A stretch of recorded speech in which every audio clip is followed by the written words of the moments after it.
আচ্ছা রেকর্ড করি আমি জানি একটু রেকর্ড। আচ্ছা আমরা যে টুলসগুলো ইউজ করব সেগুলো হচ্ছে যে মূলত আমরা PHP স্টর্ম নিয়ে কাজ করব, এটা টেক্সট এডিটর আইডি। আর তারপরে হচ্ছে VS কোড, সাবলাইম, তারপরে আমাদের সার্ভার তৈরি করার জন্য আমরা জ্যাম্পটা ইনস্টল করব, আর এক্সটি হচ্ছে আমাদের ইউআই তৈরি করার জন্য। অ্যাকচুয়ালি আমরা এআই অর্থাৎ ওই যে অ্যাডোব ইলাস্ট্রেটর এটার ব্যবহার নয়, আমরা এক্সটি দিয়ে সব কাজ করতে পারবো। তো মূলত এইগুলো আমাদের প্রয়োজন হবে। এখন আমরা প্রাথমিক দিকে গিয়ে আপনার হচ্ছে সাবলাইম টেক্সট আর ভিএস কোড এই দুইটা টেক্সট এডিটর নিয়ে কাজ করব। পিএইচপি সিস্টেমটা আমরা পরে প্রতিদিন ইনস্টল করব। আর আমাদের যে এই মানে কোর্স মডিউল আছে এর ভিতরে আমরা যে সকল প্রজেক্ট গুলা করতে যাব সেগুলো হচ্ছে যে সিভি রিজিউমি, অর্থাৎ একটা সিভি পেজ কিভাবে ডিজাইন করা যায় এটা, তারপরে হচ্ছে ওয়ান পেজ ওয়েব টেমপ্লেট, তারপরে এখানে হচ্ছে যে আপনার লগইন রেজিস্ট্রেশনের যে সিস্টেমটা সেটা আমরা ডাইনামিক ভাবে শিখব। একটা বা বেশি কয়েকটা আমরা ব্লগের ডাইনামিক ভাবে ব্লগ সাইট ডেভেলপমেন্ট করা শিখবো। তারপরে হচ্ছে e commerce management, e commerce website সম্পূর্ণভাবে কিভাবে তৈরি করা যায় সেটাও শিখবো। তারপরে হচ্ছে যে project with API and automation, অর্থাৎ আপনি যখন মডার্ন যুগে ওয়েব ডেভেলপমেন্ট করতে যাবেন তখন আসলে আপনাকে এপিআইটা খুবই ভালো মানে খুবই কাজে দেয়, আর এই সম্পর্কে ধারণা রাখা খুবই জরুরি। আর এই কারণে আমরা এপিআই নিয়েও কাজ করব। হয়তোবা নতুন আছেন আপনি, আপনার কাছে মানে সবগুলো টার্মই নতুন লাগতে পারে, সমস্যা না, আছে সবগুলোর সাথে আস্তে আস্তে ধীরে ধীরে পরিচিত হয়ে যাবেন। তো মোটামুটি আমরা এইগুলো ফোকাসড করে আমরা আগাবো। তবে এর মাঝখানেও আমরা কাজ করতে গিয়ে প্র্যাকটিস পারপাসে অনেক ছোটখাটো অনেক অনেক প্রজেক্ট করব। মূলত আমাদের ট্রেনিং গুলো প্রজেক্ট ভিত্তিকই হয়ে থাকে।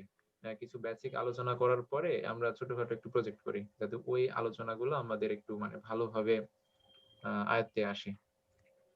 এরপরে যেগুলো আমরা শিখতে যাচ্ছি আসলে সেটা হচ্ছে যে মার্কআপ ল্যাঙ্গুয়েজ শিখবো, অর্থাৎ আমাদের যে HTML ওইটা, এটা হচ্ছে মার্কআপ ল্যাঙ্গুয়েজ। তারপরে হচ্ছে ওই ক্যাসকেডিং স্টাইল, সিএসএস যেটাকে বলা হয়, সেটা আসলে বিভিন্ন ধরনের রং চং এর জন্য সিএসএস টা ব্যবহার করা হয়।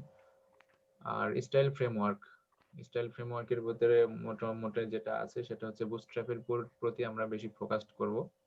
আর আপনি যদি বুটস্ট্র্যাপটাই শিখে যান তাহলে অন্যান্য যে সকল ফ্রেমওয়ার্ক আছে সেগুলো আপনার জন্য সহজ হবে। ম্যাটেরিয়াল ডিজাইন আছে বা সিমেন্টিক ইউআই আছে, এগুলা খুব সহজে আপনি পেরে যাবেন। তো মূলত আমরা বুটস্ট্র্যাপের উপরে ফোকাস করব বেশি।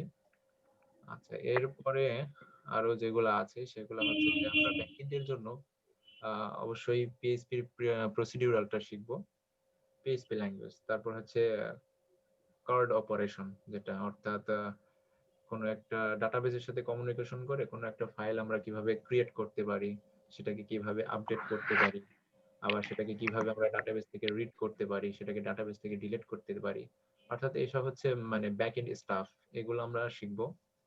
আর জাভাস্ক্রিপ্ট হচ্ছে ওয়েবসাইটের আপনার হচ্ছে ইন্টারঅ্যাক্টিভ করার জন্য জাভাস্ক্রিপ্টটা কাজে দেয়। আর জাভাস্ক্রিপ্ট বর্তমানে হচ্ছে নোড.জেএস এর মাধ্যমে সার্ভারেও রান হচ্ছে। তো আমরা দুই পার্টটাই কমপ্লিট করার চেষ্টা করব। তবে জাভাস্ক্রিপ্ট মেইনলি আপনার হচ্ছে যে ফ্রন্ট এন্ডের জন্য বা ব্রাউজারে রান হওয়ার জন্যই বেশি ব্যবহার হয়, তো সেদিকে আমাদের ফোকাস থাকবে বেশি। তারপর হচ্ছে আমরা অ্যাজাক্স নিয়ে কাজ করব, এই বিষয়গুলো থাকবে।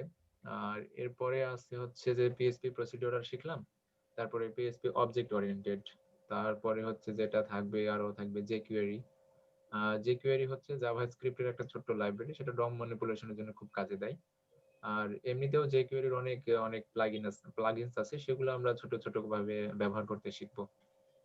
তারপরে হচ্ছে যে অবজেক্ট ওরিয়েন্টেড ভাবে অর্থাৎ ওওপি ভাবে মানে কার্ডটা কিভাবে করা যায়, প্রসিডিউরালের করব, তারপরে হচ্ছে অবজেক্ট ওরিয়েন্টেড ভাবেও করব।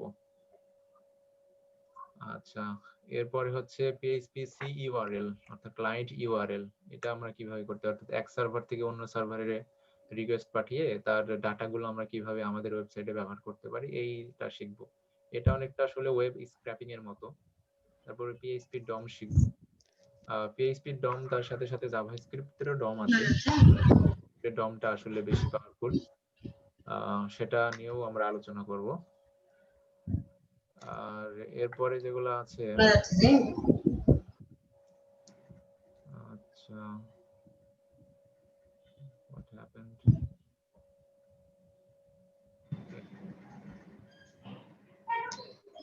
এরপরে হচ্ছে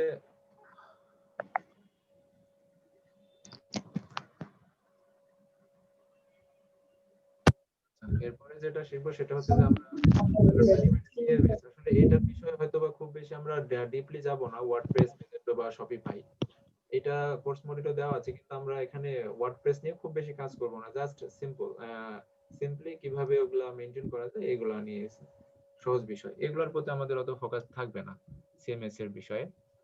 আর এরপরে আরো যেটা আছে সেটা হচ্ছে যে ইনফরমেশন সিকিউরিটি, সাইবার ল, এসব সম্পর্কে আমাদেরকে ধারণা দেওয়া হবে, আমরা শিখব।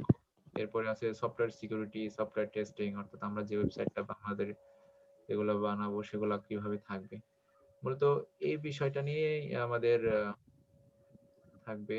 আর আর কিছু কি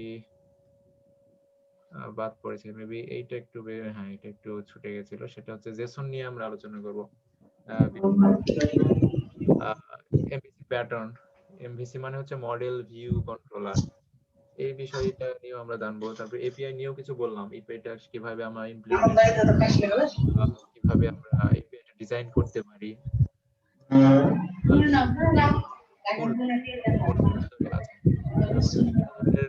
এমভিসি ফ্রেমওয়ার্ক, যেমন আমরা লারাভেলটা শিখবো, কোডিনেটরটা আমরা মূলত লারাভেলটার উপরে বেশি ফোকাস করব, আর একটা ফ্রেমওয়ার্ক শিখলে অন্যগুলা সহজ হয়ে যায়।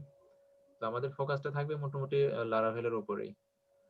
তো এই মোটামুটি আমাদের কোর্স মডিউল। তো এইগুলা কমপ্লিট করতে করতে মোটামুটি আমরা প্রায় বছরের শেষের দিকে চলে যাবো। আর আর এই এর ভিতরে ছোটখাটো প্রজেক্ট করা হবে, সেটা আসলে অগণিত প্রজেক্ট হবে। এখানে আসলে মোটামুটি আমাদের একটি বেসিক ধারণা দেওয়ার জন্য আসলে এই করে। আর এর ভিতরে যেগুলা ইনক্লুড নাই সেটা হচ্ছে যে আমরা রিঅ্যাক্ট নিয়েও কাজ করব।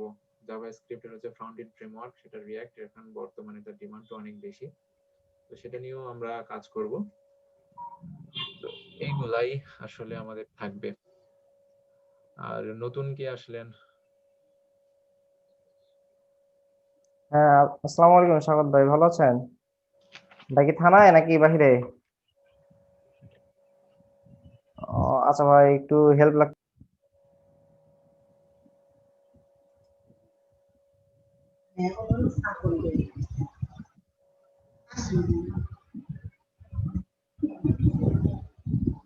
হ্যালো, শামস মাহমুদ। জি হ্যাঁ, আমি শামস মাহমুদ। আপনার পরিচয়টা দেন, সবার সাথে পরিচিত হন। আমার নাম শামস মাহমুদ, আমি কলেজ স্কুলের একজন স্টুডেন্ট, ক্লাস 8 এ পড়ি। ক্লাস 8 এ? আচ্ছা, তোমার কথা তো বলছিল হয়তো বা। জি, হতে পারে হয়তো। আচ্ছা, তোমার প্রাইভেটটা কবে? মানে কোন প্রাইভেটটা? মানে অ্যাকচুয়ালি আমার বিকালে একটা প্রাইভেট থাকে, তো ওটা একটু নিয়ে একটু ঝামেলায় আছি।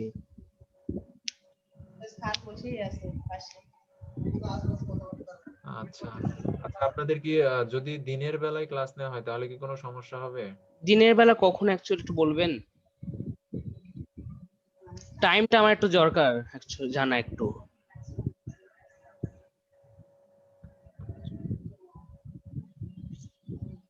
দিনের বেলা যদি 10টার দিকে সময় দেওয়া হয় তাহলে? না, কোনো সমস্যা নেই। আর বাকিরা? 10টার দিকে, সকালের দিকে একটু সমস্যা, মানে একদম দুপুরের পরে আর কি হইলে ভালো হয়।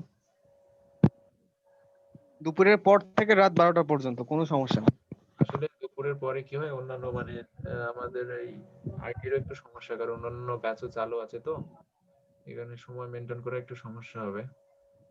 তাহলে দেখতে হবে একটু সময়গুলা। আপনি এর চেয়ে ভালো রাত 9টার দিকে করেন না? হ্যাঁ, হ্যাঁ। রাত 9টা থেকে আসলে ক্লাস আছে আমাদের, অনেক রানিং ব্যাচ আছে, সেটা হচ্ছে ওয়েব ডেভেলপমেন্ট 04 ব্যাচ, ওটা রাত 9টা থেকে শুরু হয়। আরো অনেক ব্যাচের আছে সেটা রাত্রে হয়। তো আসলে সব দিকটা বিবেচনা করে আমাদেরকে সময় দিতে হবে। তারপরে হচ্ছে যে এমডি স্যার একটু সময় থাকতে হবে, আমারও একটু সময় মানে থাকা প্রয়োজন, সবারই আসলে ফ্রি সময়টা নিয়ে এই সময় করতে হবে। সালামু আলাইকুম। স্যার, একটু সময় বিষয়ে যদি কথা বলতেন সবার সাথে। আচ্ছা, রবি মঙ্গল বৃহস্পতি সন্ধ্যার পরে তো ফিক্সড। রবি মঙ্গল বৃহস্পতি কারো সমস্যা আছে? না, সমস্যা নাই। রবি মঙ্গল বৃহস্পতি সন্ধ্যায় 6টা বা 7টা বা 6:30 এর মধ্যে। সবাই রেসপন্স করেন একটু। না, সমস্যা হ্যাঁ নাই না, ভাইয়া। সন্ধ্যা কয়টায় বললেন? সন্ধ্যা 6টা বা 6:30 বা 7টা। সন্ধ্যা রবি 7টা থেকে, মঙ্গল বৃহস্পতি। রবি মঙ্গল বৃহস্পতি 7টা থেকে করলে ভালো হয়। ওকে, 7টাতে আর কারো কোনো সমস্যা আছে? জি না, সমস্যা নাই। তাহলে রবি মঙ্গল বৃহস্পতি সন্ধ্যা 7টা ফিক্সড করা হলো। এখন শনি সোম বুধ, যেহেতু আপনাদের ক্লাস সপ্তাহে 6 দিনই হবে, শনি সোম বুধ আমাদের বিকেল 3:30টাতে শিডিউল আছে, আবার রাত্রে 8টাতে শিডিউল আছে। তো সন্ধ্যাতে যদি এত কথা কেন? করা পসিবল হয়, আপনি শামস মাহমুদ, জি আপনার হ্যাঁ, আমি শামস মাহমুদ। প্রাইভেটটা কখন? হ্যালো শনি সোম বুধ আপনার প্রাইভেটটা কখন? হ্যালো, হ্যাঁ, আমি শুনতে পাচ্ছি আপনাকে। আমি বলছি শনি সোম বুধ আপনার প্রাইভেটটা কখন? মানে 5:30 থেকে 7টা পর্যন্ত। 5:30 থেকে 7টা। তাহলে আমরা মানে দুপুরের আগে করতে পারি। দুপুরের আগে কারো কোনো সমস্যা আছে? শনি সোম বুধ দুপুরের সকাল আগে 10টা কখন? করতে পারি, 11টা করতে পারি, কিংবা 12টা করতে পারি। 12টা করলে সমস্যা নাই ভাইয়া, কিন্তু 9টা 10টা করলে একটু সমস্যা আছে। মানে ঘুম থেকে উঠবেন দেরিতে, তাই তো? জি ভাইয়া। হ্যাঁ, অযথা রাত্রি জাগেন কেন? রাত্রে ঘুম আসতে সমস্যা হয়তো। কি করেন, গেম খেলেন না অন্য কিছু করেন? না, একটু গেম খেলি না, গেম টাইমের প্রতি ওরকম এডিক্টেড না এমনিতেই। এই আপনাদের মধ্যে পাবজি প্লেয়ার কেউ আছে নাকি, বা ফ্রি ফায়ার প্লেয়ার কেউ আছে নাকি? আসি ভাই। আগামী 1 বছর গেম খেলা হারাম করতে হবে আপনাদের মিনিমাম। যদি লাইফে সত্যি ক্যারিয়ার নিয়ে সচেতন হন, তাহলে আগামী 1 বছর না 6 মাস আরাম করলেই হবে। তাহলে পরবর্তীতে আপনাকে আর বোঝানো লাগবে না আমাদের। ইমরান সাহেবকে জিজ্ঞাসা করেন ওনার গেম খেলতে ইচ্ছা করে কিনা।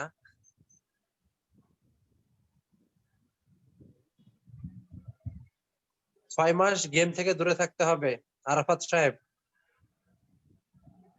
হ্যাঁ ভাই, আমি এখন আর খেলি না, আপনি তো সব বুঝাই দিছেন আমাকে। Good boy. সো শনি সম্ভব, তাহলে আমরা 12টা করতে পারি। ইমরান সাহেব, 12টায় কোনো সমস্যা আপনার?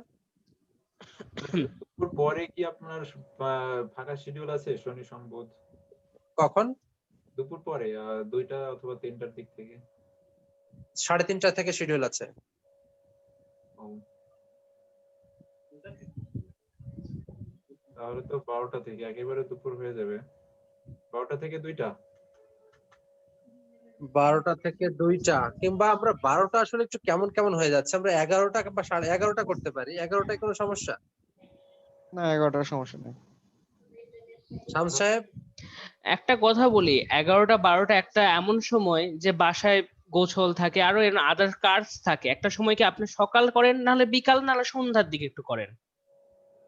সকালেই তো করছি, আপনি সকাল 11টায় কটা করেন। থেকে, মানে সকাল 10টা থেকে হলে আরো ভালো হতো, মানে 10:30 10টা। আপনি গোসল 11টা থেকে যদি একটা মানে দুপুর পর্যন্ত করি, আপনি গোসলটা 10টার আগে সারেন বা 9টায় গোসল করে ফেলেন।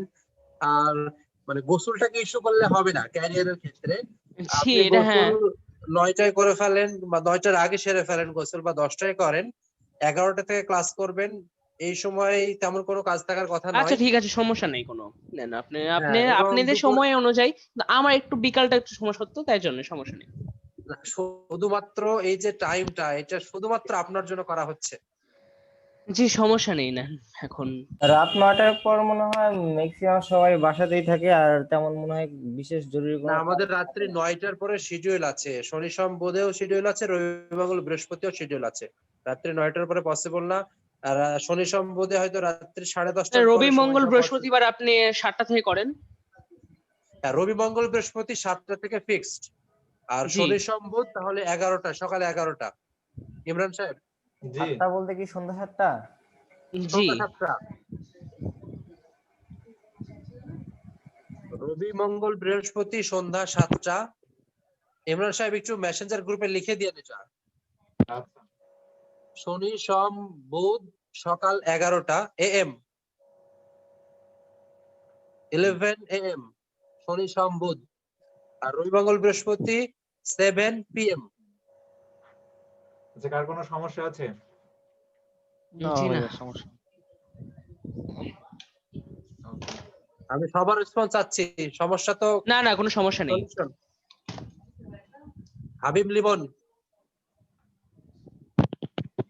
না, কারো কোনো সমস্যা না থাকলে আমারও কোনো সমস্যা নাই। ওকে। তো যেহেতু আপনাদের ক্লাস হবে সপ্তাহে 6 দিন, তো আপনাদেরকে একটা ক্লাসও গ্যাপ দেওয়া যাবে না। যত ব্যাকআপ প্রয়োজন আমরা আছি, যত সাপোর্ট প্রয়োজন আমরা আছি, যত হেল্প প্রয়োজন আমরা আছি। আপনাদের অ্যাক্টিভ থাকতে হবে, হোমওয়ার্কটা পারফেক্টলি করতে হবে। যদি কোথাও কোনো প্রেশার অনুভব হয় সঙ্গে সঙ্গে ট্রেনারকে জানাবেন এবং সেই বিষয়টা নিয়ে শেয়ার করবেন, প্রয়োজনে রিপিট হবে। কিন্তু অ্যাক্টিভ থাকতে হবে, ক্লাস মিস দিবেন না, ভুল ক্রমেও না। যদি কেউ বাই চান্স কোনো কারণে বাইরে থাকেন সেই সময়টাতে এমার্জেন্সি হতেই পারে, স্মার্টফোন থেকে ক্লাসে অ্যাড হয়ে যাবেন। ক্লাসটা মনোযোগের সহিত করবেন এন্ড দেন বাসাতে যত দ্রুত পারেন ঢুকবেন এবং প্র্যাকটিস করবেন। যেহেতু এটা ওয়েব, আপনাকে সঙ্গে সঙ্গে কোড করতে হবে। এমনটি না যে আপনি মোবাইলে বা কম্পিউটারে স্ক্রিনে ক্লাস দেখছেন পরে করে নিব, এটা ওয়েব, পরে করার কোনো সুযোগ নেই। আপনাকে ট্রেনারের সঙ্গে সঙ্গে কাজ করতে হবে। বিষয়টা সবাই পরিষ্কার হচ্ছেন তো? জি। আমার হাবিব একটা লিমন বিষয় অলরেডি আপনি বলা হাবিব লিমন, আরাফাত, আপনারা অলরেডি বিষয়টা বুঝেছেন যে ট্রেনারের সঙ্গে সঙ্গে কাজ করতে হয়। সো হ্যাঁ ভাই। শামস, জি। আপনাকে বিষয়টা সঙ্গে সঙ্গেই করতে হবে। হ্যাঁ, ট্রেনারের হ্যাঁ, সঙ্গে এই আমি সঙ্গে। জানি এগুলো, আপনি যদি স্লো বুঝেছি। হন, আপনি স্লো হলে ট্রেনারকে বলবেন যে আমার এখনো হয় নাই, ট্রেনার ওয়েট করবে। আমি ওটা বলতে চাচ্ছি না, আমি একটা কথা শুধু বলবো যে আমার একটু প্রবলেম থাকতেই পারে, হয়তো ব্যক্তিগত, যেমন আমার কিছু কিছু স্টেপ আমি জানি না, যেমন অনেকে বলে না স্ক্রিন শেয়ার করো, আমি লাইফে কখনো কোনো স্ক্রিন শেয়ার করিনি, বা হতে পারে না যে একটু প্রবলেম হচ্ছিল, তো একটু এগুলো বিষয়গুলো একটু যদি একটু আমার উপর দেখতে কোথায়। আজকে ইমরান সাহেব, আজকে এই প্রবলেম গুলো সলিউশন করে ফেলেন। প্রয়োজনে প্রত্যেককে স্ক্রিন শেয়ার করেন, প্রত্যেককে স্ক্রিন শেয়ার করে আপনি একটা হ্যাবিট করে ফেলেন। দেন এইচটিএমএল নিয়ে একটা ছোটখাটো হোম টাস্ক দিয়ে দিবেন আজকেই। প্রয়োজন আজকে এইচটিএমএল স্ট্রাকচারটা বা এইচটিএমএল বেসিকটা স্টার্ট করেন। আম, আর এই টোটাল জুমের ইউজটা ক্লিয়ার করে দেন আজকে, ঠিক আছে? স্যার, আমি একটা বিষয় বলতে চাচ্ছিলাম, সেটা হচ্ছে বলেন। আমাদের যে ক্লাস রেকর্ডিংটা হচ্ছে, সেই জি, ক্লাস রেকর্ডিংটা আমরা কোনো এডিটিং ছাড়াই পেতে চাই, এবং হ্যাঁ, পুরো এডিটিং ছাড়াই এবং পাবেন, এবং সমস্যা নেই। প্রতিদিনের এটা পাবো কোথায়? এবং প্রতিদিনের রেকর্ডিং এটা আপনারা আপনাদের চাই মেসেঞ্জার গ্রুপে পেয়ে যাবেন, স্যার। মেসেঞ্জার গ্রুপে পেয়ে যাবেন, তবে খুব শর্ট টাইমের জন্য। এরপরে প্রত্যেকে ইমেলে চলে যাবে, প্রত্যেকের ইমেলে প্রাইভেটলি যাবে প্রত্যেকটা ভিডিও, এডিটিং ছাড়াই। জি জি। স্যার, সেটাই চাচ্ছিলাম, যাতে কোনো রকম এডিটিং করা না হয়। যেমন দেখেন, দেখা গেল এখন অন্য কোনো আরাফাত ভাই বা যে কারোর সাথে কথা হচ্ছে কোনো একটা বিষয়, ওনার একটা প্রবলেম, হ্যাঁ, সেই প্রবলেমটা আপনারা সলিউশন করে দিলেন, অথচ ওই মুহূর্তে আমি এই বিষয়টা মার্ক করে নিই। পরবর্তীতে দেখা আরাফাত যেতে সাহেব, পারে। আমি বলি আরাফাত, ইয়াসিন আরাফাত, আপনি তো একটা ভিডিও হলেও পেয়েছেন ইমেলে হ্যাঁ এবং হ্যাঁ, আপনি সবগুলো তো পাচ্ছি। দেখেছেন যে আমরা কোনো এডিট করি না। না না না। পুরো ক্লাসটাই আপনি পেয়ে যাবেন, এতে কোনো সন্দেহ নেই। তবে ক্লাসের মধ্যে যদি খুব বেশি ক্যাজুয়াল ডিসকাস হয় তাহলে হয়তো আমাদের এডিটের প্রয়োজন পড়ে। ওই ক্যাজুয়াল ডিসকাশন গুলো আমরা হয়তো একটু কেটে দিই। অযথা ক্যাজুয়াল ডিসকাশন করে ধরেন 2 ঘন্টার উপর রেকর্ড হয়ে গেছে, অথচ প্রয়োজনীয় যত কথাবার্তা সেটা হয়তো 1 ঘন্টা হয়েছে, তাহলে হয়তো 1 ঘন্টার ভিডিওটা আমরা দিয়ে থাকি। তবে সচরাচর প্রত্যেকটা ভিডিও এডিট না করেই আপনাদেরকে দিয়ে দেওয়া হয়। তবে স্যার, অনেক সময় ক্যাজুয়াল কথাবার্তার মধ্যে অনেক কিছু আমরা অবশ্যই এমন প্রয়োজন কিছু থাকে বুঝি যেটা ইমরান সাহেব। প্রয়োজন। আমি একটু বলি, সার্ভিস নিয়ে আপনি একদম নিশ্চিত থাকেন। আর আপনি আমাদের দেখেছেন অলরেডি, আপনি আমাদের আইটি তে ফিজিক্যালি এসেছেন, ফিজিক্যালি ক্লাস করেছেন, তো আপনি সিবিআইজি কে অলরেডি দেখে ফেলেছেন, তাই না? জি, So আমি আশা করি ফিজিক্যালি করেছি, জন্যই তো আমি বিশেষ করে এই বিষয়টার উপর ক্লাসিক যে বিষয়গুলো আপনি বলছেন, যে ক্লাসিক কথাবার্তাগুলো অনেক সময় লং হয়ে যায়, এই জন্য ভিডিও এডিট করতে না না, হয়। ওইটা না, এটাই এটা বলছি দেখা আমি। মানে আপনি মানে প্রত্যেকটা প্রয়োজনীয় কথা, প্রত্যেক এক্সট্রা টপিক রিলেটেড যত গুরুত্বপূর্ণ কথা আছে সেটা অবশ্যই পেয়ে যাবেন। আচ্ছা আমি বলি, যেমন দেখা গেল সবুজ স্যার যখন আমাদের ক্লাস নিয়েছিলেন, অনেক সময় উনি ক্লাস নিতে নিতে বিভিন্ন গল্প করেছেন। গল্পগুলো ছিল হয়তো বা টপিক্স এর বাইরে, আমাদের ট্রেনিং এর টপিক্স এর সেগুলোও বাইরে, পাবেন, সেগুলোও পাবেন। কিন্তু সেখান থেকেও আমাদের শিক্ষণীয় কিছু ছিল। আমি বুঝে গেছি, সবকিছুই পাবেন, সমস্যা নেই। মানে আমরা একটা কথা বলি, যেমন আমরা যখন আপনাদের ইমেইলে ভিডিও দিব তখন আসলে 100% র ভিডিওটাই পাবেন, কিন্তু অনেক ক্ষেত্রে যেমন আপনার মেসেঞ্জার গ্রুপে যখন দেবেন, এটা তো পাবলিক, সো পাবলিকলি যদি কোনো নেগেটিভ কমেন্টস হতে পারে, কোনো ক্যাজুয়ালিটি হতে পারে, যে বিষয়টা আসলে শুনতে খারাপ দেখাবে, এটা আমরা খেয়াল করি। আর সব ভিডিওই আমি আসলে শোনার চেষ্টা করি, কখনো যদি মিস চলে যায়, যার কারণে সচেতন থাকতে হয়। তো আপনাদের প্রতি রিকোয়েস্ট থাকলো যে ক্লাস করবেন, ক্লাসে গল্প হবে, আনন্দ হবে, মজা হবে, আপনারা আপনাদের পার্সোনাল মানে টপিক রিলেটেড যে কোনো বিষয় শেয়ার করতে পারেন, এক্সপিরিয়েন্স শেয়ার করতে পারেন, সবকিছুই আপনারা পেয়ে যাবেন, কোনো কিছু এডিট হবে না। কিন্তু দেখা যাচ্ছে যেমন আমরা এখন যে কথাগুলো বলছি, এই কথাগুলো মেবি অপ্রয়োজনীয়, হুম। এই কথাগুলো অনেক ক্ষেত্রে কেটে দিই আমরা পাবলিক ভিডিওর ক্ষেত্রে। তাছাড়া যেগুলো ইমেলে যাবে আপনাদের ভিডিও, একটা ভিডিও কাটা হবে না। Okay sir, thank you. তো ঠিক আছে, তাহলে রবি মঙ্গল বৃহস্পতি সন্ধ্যা 7টা 7 PM এবং শনি সম্বুধ সকাল 11টা 11 AM। ওকে, সবাই ভালো থাকেন, ক্লাস করেন। ইমরান সাহেব। জি স্যার। আচ্ছা, স্ক্রিন শেয়ার তো আরাফাত ইয়াসিন ভাইয়ের তো কোনো সমস্যা নেই। না ভাই, আমার এগুলো নিয়ে সমস্যা নেই কোনো। আচ্ছা, তাহলে আতিক শাহরিয়ার ভাই, আপনি তো সবকিছুই পারবেন কি? আপনি দেখেন একটু ট্রাই করে। এখানে আসলে স্ক্রিন শেয়ার বলতে যে এখানে মাঝখানে যে স্ক্রিন শেয়ার লেখা আছে, এখানে যদি জাস্ট ক্লিক করে অ্যাকচুয়ালি আমি একটা কথা বলতাম, আপনাদের ডিসপ্লেটা অবস্থা এখন কেমন আছে মানে ক্লাসের? আপনারা কি এখন মানে এই যে ডিসপ্লেতে কি আপনাদের লেখা আছে মিটিংটা সিবিআইটি ওয়েব ডেভেলপ ক্লাস 4? আমি একটু জানতে চাচ্ছিলাম এটা। হ্যাঁ, হ্যালো? এরকমই লেখা থাকবে। মানে আমি এটা বুঝতে পারছিলাম না যে আমি এটা কখনো আমি জুম ইউজ করিনি, তো তাই জন্য একটু সন্দেহ হলো আমার এটা। তুমি একটা কাজ করতে পারো, তুমি ইউটিউবে সার্চ করতে পারো, এগুলো তো আর এখন কাউকে শিখাই দেওয়া লাগে না। ইউটিউবে সার্চ করে নিজে নিজে শিখতে পারবা, হাউ টু ইউজ জুম, এরকম বাংলা বা এগুলো হাউ টু লিখে ইউজ শিখতে জুম পারবা। অনেক সময় বোঝা যায় না ভাইয়া, অ্যাকচুয়ালি যেটা অনেক অবশ্যই বোঝা সময়। যাবে, হাজার হাজার ভিডিও আছে ইউটিউবে, এগুলো আচ্ছা, নিজের ভাবে করা লাগে প্রথম থেকেই। শামস মাহমুদ, জি বলেন। আচ্ছা তুমি তুমি তুমি দেখো শেয়ার করে, সেটা হচ্ছে শেয়ার স্ক্রিনে চাপ দিলে তোমার অনেকগুলা এটা আমি পেয়েছি, এটা প্রবলেম নাই, কিন্তু আমি এটা একটু জানতে চাচ্ছিলাম যে ক্লাসের অবস্থা এখন কেমন আছে ওটা একটু। ক্লাসের অবস্থা এখন কিছুই না, আসলে আমরা তো কোনো কিছু শুরুই করিনি এখন পর্যন্ত। জাস্ট আজকে একটু ক্যাজুয়াল আলোচনা হলো, সবার সাথে আমরা পরিচিত হলাম। ক্লাস ভাই আমরা ভাই, থেকে আমি শুরু করব। বল, আজকে এই টুকটাক মানে উনি জানতে মুহূর্তগুলো চাচ্ছে যে হচ্ছে মানে স্ক্রিন শেয়ার না করলে স্ক্রিনটা ওখানে কেমন দেখাচ্ছে, আপনি একটু স্ক্রিনশট দিয়ে গ্রুপে দিয়ে দেন, তাহলে বুঝতে পারবে।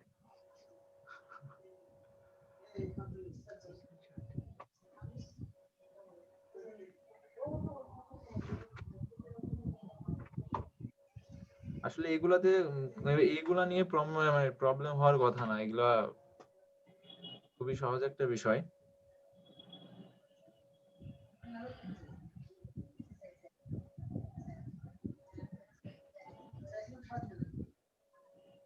ইমরান ভাই, জি, আচ্ছা প্রাইভেটলি কিভাবে মেসেজ দেওয়া যায়, এটা একটু যদি টাচ দিতেন ভালো হতো। প্রাইভেটলি এই আপনি এখান থেকেই জি জি জুমের ভিতরে, জি। আচ্ছা সাইডে দেখেন চার্ট অপশন আছে, ওখানে টু এভরিওয়ান আছে। ওখানে টু এভরিওয়ান না দিয়ে আপনি যে কোনো একজনকে সিলেক্ট করে সেখানে আপনি দিয়ে দিতে পারেন।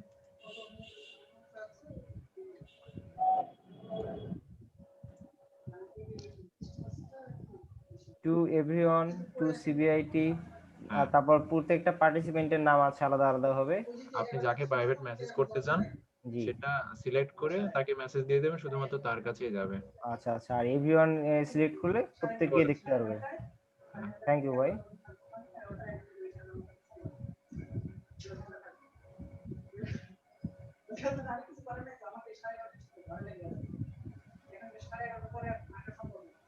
আচ্ছা, আমি অ্যাটাচড করে দিচ্ছি।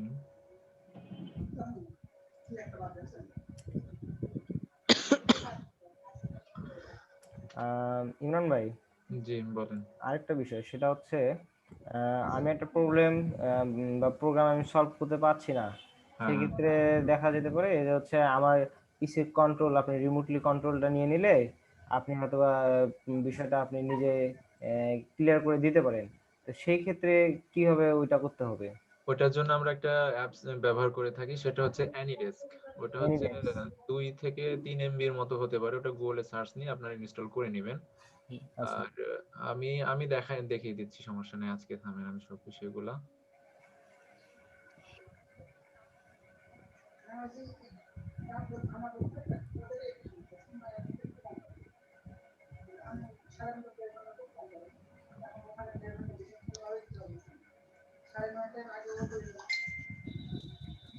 আচ্ছা, ইমরান সাহেব, জি স্যার। সবাই শুনতে পাচ্ছেন আমাকে? জি সবাই শুনতে পাচ্ছেন? জি স্যার, ক্লিয়ার। আমি আসলে আরেকটা কথা বলার জন্য এই হলাম, যেহেতু ক্লাসগুলো প্রত্যেকটা রেকর্ড হয়, আপনাদের ভিডিও অডিও এটা মনের মতো আপনারা অন করে রাখতে পারেন, সমস্যা নেই। কিন্তু একটা বিষয় খেয়াল রাখবেন, আশেপাশে যদি নয়েজ থাকে বা কোনো অন্য পার্সন যদি কথা বলে, সাপোজ ফ্যামিলি মেম্বার কথা বলছে বা আপনি এমন জায়গাতে ক্লাস করছেন যেখানে গাড়ি ঘোড়া চলাচল করছে, যখন এটা বুঝতে পারবেন তখন আপনি নিজেকে একটু মিউট করবেন। কেননা রেকর্ডটা আপনারাই শুনবেন। যখন রেকর্ড কমপ্লিট করে আপনাদেরকে আবার দেওয়া হবে, তখন এই আশেপাশের নয়েজ গুলা একটু বিরক্তির কারণ হয় অনেক ক্ষেত্রে, হ্যাঁ। সো আপনাদের যখন প্রয়োজন পড়বে আবার কথা বলার, তখন আপনারা ইজিলি আনমিউট করবেন। আর যদি নয়েজ না থাকে আশেপাশে, কিংবা আপনি একটা রুমে হয়তো একাই ক্লাস করছেন, কেউ নেই কথা বলার, তাহলে আপনারা সব সময় আনমিউট করে রাখেন, কোনো সমস্যা নেই। ভিডিও অন করে রাখেন, তাতে কোনো সমস্যা নেই। আশা করি বোঝাতে পেরেছি। সবাই কি বুঝতে পেরেছেন বিষয়টা? জি। বুঝতে পারছি। মানে যেহেতু রেকর্ড হয়, সো আশেপাশের নয়েজ গুলো রেকর্ড হলে তখন আপনাদেরই খারাপ লাগবে। এটা একটু খেয়াল রাখবেন। আর স্ক্রিন শেয়ারের বিষয়গুলা বা চ্যাটের বিষয়গুলা বা রিমোটের বিষয়গুলা একটু ক্লিয়ার হয়ে নেন, সমস্যা নাই।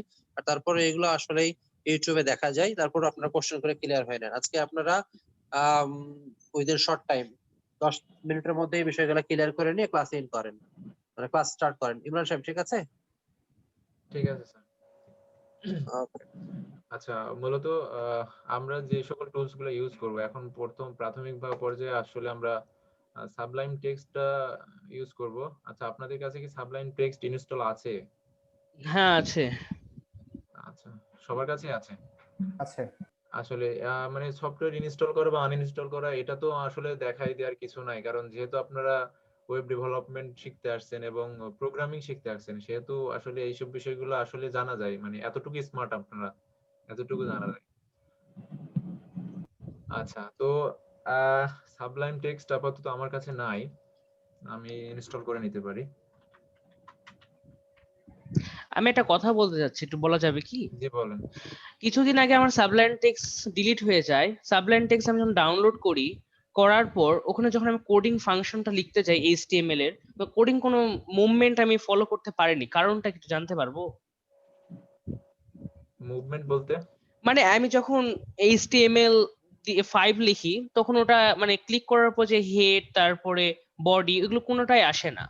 আচ্ছা, ওইটা হয়তো বা এমএটে কোনো সমস্যা হতে পারে, ওটা আনইনস্টল করে আবার ইনস্টল করতে, মানে করে দেখতে পারো।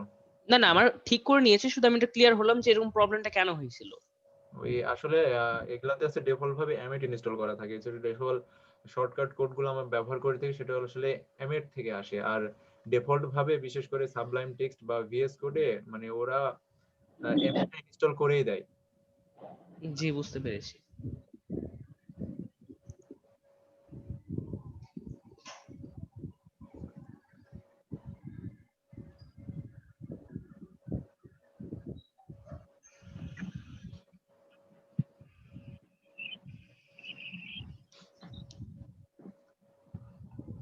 আচ্ছা, এমনিতে আর কারো কোনো প্রশ্ন আছে কিনা কোর্স সম্পর্কে, বা অন্য কোনো জানার বিষয় যদি থাকে তাহলে প্রশ্ন করতে পারেন। আমি আরেকটা কথা বলছিলাম, ওয়েবসাইট মানে ওয়েব ডেভেলপিং, ওয়েবসাইট ডিজাইন, এই বিষয়টিতে সি প্রোগ্রামিং এর কোনো কোনো মানে অংশ বিশেষ আছে এতে? মানে কোনো কি মানে দরকার পড়ে সি? সি প্রোগ্রামটা? আমরা যেগুলা করব এতে সি এর কোনোই প্রয়োজন নাই। আমরা জি, মূলত ধন্যবাদ। যেগুলা শিখবো সেটা হচ্ছে যে প্রথমে তো HTML CSS এগুলো আমাদের লাগবেই ডিজাইনের জন্য। তারপর হচ্ছে আমরা ইন্টারেক্টিভ করার জন্য জাভাস্ক্রিপ্ট শিখবো, আর ব্যাকএন্ডের জন্য PHP, আর যে করি jQuery হচ্ছে জাভাস্ক্রিপ্টেরই লাইব্রেরি, সেটা আলাদা কিছু না। জাস্ট মানে যা কিছু শিখবো আমরা হয়তোবা অন্য যে কিছুই শিখি সবগুলো এর ভিতরেই থাকবে। অর্থাৎ PHP আমরা Laravel শিখবো, সেটা PHP এর ফ্রেমওয়ার্ক। আমরা Node.js শিখবো, সেটা জাভাস্ক্রিপ্ট এর ফ্রেমওয়ার্ক। jQuery শিখবো, সেটাও জাভাস্ক্রিপ্ট এর লাইব্রেরি। React শিখবো, সেটাও জাভাস্ক্রিপ্ট এর লাইব্রেরি। সেই কারণে আসলে যা কিছু করবো হয়তোবা তার কোনো লাইব্রেরি শিখবো বা ফ্রেমওয়ার্ক শিখছি, সেগুলো এই সব রিলেটেডই থাকবে। আমরা খুব জি বেশি প্রোগ্রামিং ল্যাঙ্গুয়েজ এই দুইটাই শিখবো মূলত, জাভাস্ক্রিপ্ট আর হচ্ছে PHP। সি বা সি শার্প বা জাভা এগুলো ওয়েবের জন্য আসলে অতটা পপুলার না, আর আমরা এই কোর্সের ভিতরে আমাদের ওইগুলা নাইও।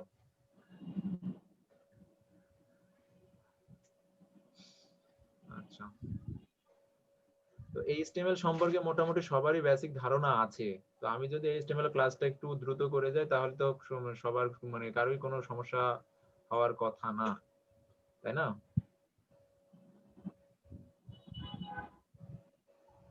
হ্যালো। হ্যাঁ, কোনো সমস্যাই নেই। আচ্ছা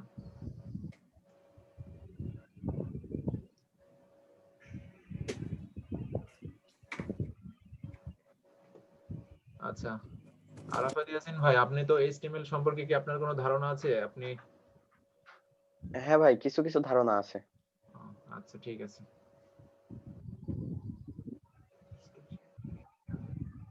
আচ্ছা, সবাই একটু একে একে যার যার স্ক্রিন শেয়ার করেন তো দেখি কারো কোনো সমস্যা হচ্ছে কিনা। প্রথমে শামস মাহমুদ, তুমি করো। কি তুমি করে করছি? বলছি, তুমি অনেক ছোট, সেই কারণে হ্যাঁ হ্যাঁ,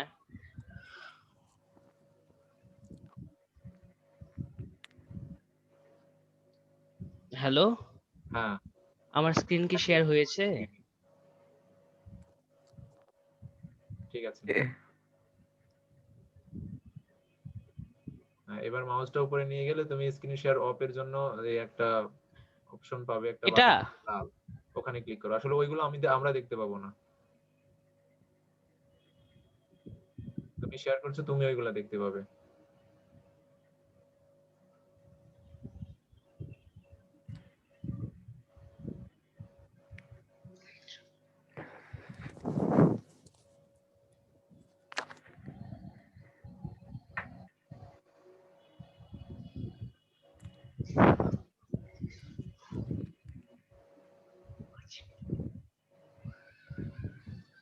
আচ্ছা, স্টপ করতে পারছো না?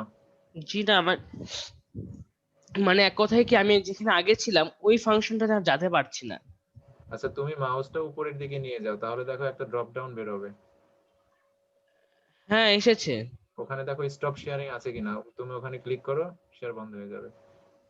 অফ শেয়ারিং না, খুঁজে পাচ্ছি না তো তা। আচ্ছা, আমি নিজেই বন্ধ করে দিচ্ছি তোমার শেয়ারটা। Thank you so much.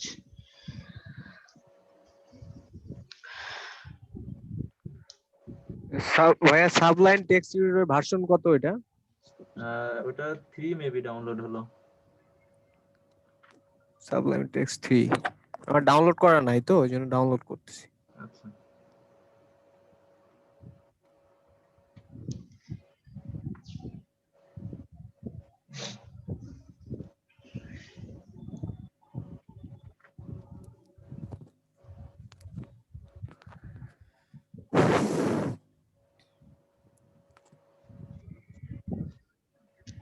Up-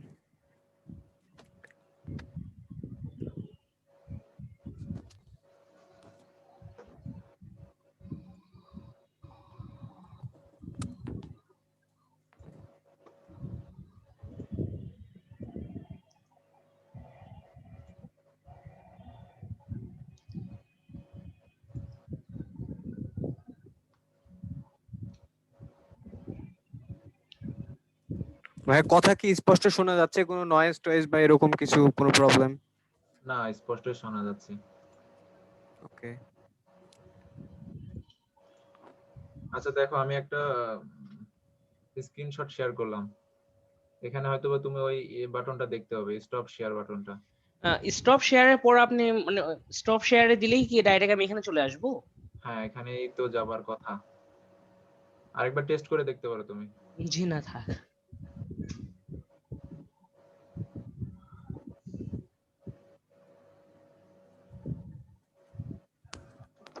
আচ্ছা, পর শেষে কে জয়েন করলেন? আতিক সরকার।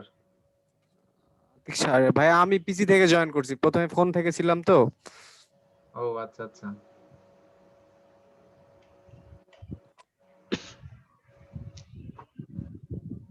আতিক সরকার ভাই, আপনি তো ইউটিউবে টিউটোরিয়াল দেখেছেন তাই না? হালকা পাতলা একটু দেখছি ভাইয়া। আচ্ছা, সমস্যা নাই, আমরা সবগুলো টপিকসই আলোচনা করব, যেগুলো প্রয়োজন আর কি সেগুলো নিয়ে আমরা আলোচনা করব। আর আমরা একটু এইচটিএমএলটা একটু দ্রুতই শেষ করে দেব। তবে ভয় পাওয়ার কিছু নাই যে দ্রুত শেষ করে দেব বলে আমরা শিখতে পারবো না, জানতে পারবো না, এরকমটা হবে না। আচ্ছা, আপনি যেইভাবে শিখাইলে আমরা শিখবো, ভালোভাবে বুঝতে পারবো, সবগুলো আমাদের জন্য প্রয়োজন যেগুলো হবে সেগুলো আপনি শিখান, এই তো। আচ্ছা।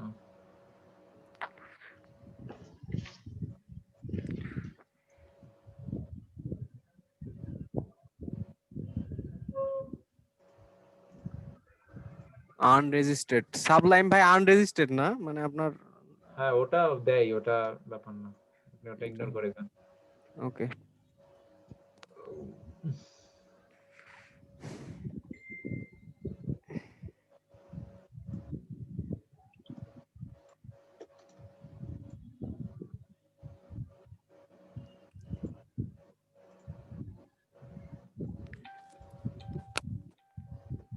আচ্ছা, আমি প্রথমে যেটা করি সেটা হচ্ছে যে এখানে একটা ফোল্ডার নিয়ে নিই। হ্যাঁ, এটা হচ্ছে, আমি নাম দিয়ে দিই ওয়েব dev 004 ব্যাকআপ। এখন এটা আমি সাবলাইম, কোথায় আমার সাবলাইমটা, আমি খুঁজে বের করি, সরি।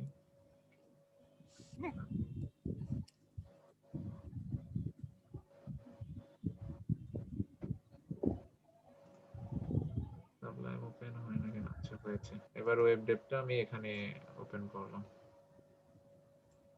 ঠিক আছে। এখন দেখেন, আচ্ছা, এখানে আমি একটা,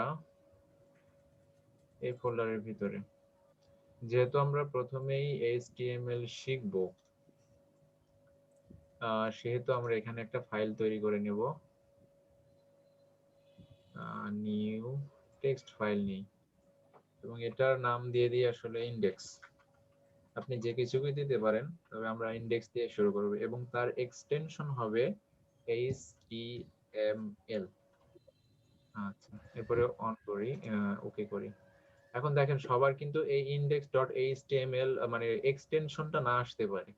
এটা করার জন্য আপনারা যদি উইন্ডোজ 10 ব্যবহার করে থাকেন, তাহলে যে এখানে উপরে এক্সপ্লোরার মেনুর উপরে যে ভিউটা আছে, এখানে ক্লিক করে এই সাইডের দিকে ফাইল নেম এক্সটেনশন, এখানে যে চেক বক্সটা আছে সেটা চেক করে দেন, তাহলে ফাইলের এক্সটেনশন গুলো দেখতে পাওয়া যাবে। এই index.html এটা আমরা তৈরি করলাম। তো এবার যেটা করব সেটা হচ্ছে এখান থেকে আমরা এটা ওপেন করে ফেলি। এখন মোটামুটি আমরা index.html তো হলো। আচ্ছা, এখন আমরা দেখি আসলে index.html বা মানে একটা HTML পেজের স্ট্রাকচারটা কেমন হয়, সেটা ব্যবহার করার জন্য আমরা এটাকেও ইন্সপেক্ট করতে পারি, অথবা ভিউ পেজ সোর্স। তাহলে দেখেন, একটা সোর্স আছে কিন্তু এখানে প্রথম থেকে যদি আমরা খেয়াল করি, তাহলে এখানে একটা কিছু লেখা আছে, কার্লি ব্রেস এগুলা দিয়ে। তো মূলত এইগুলাকে এক একটা ট্যাগ বলা হয়, বা HTML এর এক একটা এলিমেন্ট বলা হয়। এগুলো প্রথমে যে এলিমেন্টটা থাকে সেটা হচ্ছে ডক টাইপ, অর্থাৎ HTML এর অনেকগুলো ভার্সন আছে। বর্তমানে HTML 5 রানিং, আর HTML 6 টাও রিলিজ হবে মেবি, কথাবার্তা হচ্ছে। আর কিছুদিন আগে একটা ব্লগে পড়লাম। তো এখন বর্তমানে যেটা রানিং আছে সেটা হচ্ছে HTML 5। তো HTML5 এই কারণে এই ডক টাইপ গুলো বলে দেওয়া হয়, ব্রাউজারকে বলে দেওয়া হয় এই ট্যাগের মাধ্যম দিয়ে যে আমি কোন ভার্সনেরটা লিখছি। এখন HTML ভার্সনের জন্য ডক টাইপ গুলো আলাদা আলাদা হয়, সেগুলা ধীরে ধীরে শেখা যাবে। তবে আমরা আরেকটু দেখি, সেটা হচ্ছে তারপরে দেখেন যে ট্যাগ দ্বারা শুরু হয়েছে সেটা হচ্ছে HTML, এবং এই ট্যাগটা সবার শেষে এসে শেষ হয়েছে। তো এই মূলত স্ট্রাকচারটা এরকম থাকে। যদি আমি একটা বেসিক স্ট্রাকচার লিখি HTML এর, তাহলে প্রথমে যেটা থাকে সেটা হচ্ছে যে ডক টাইপ। এখানে tools, preference, colour schema, documentation, যাই হোক, টিওয়ার্ড ডক টাইপ হচ্ছে HTML।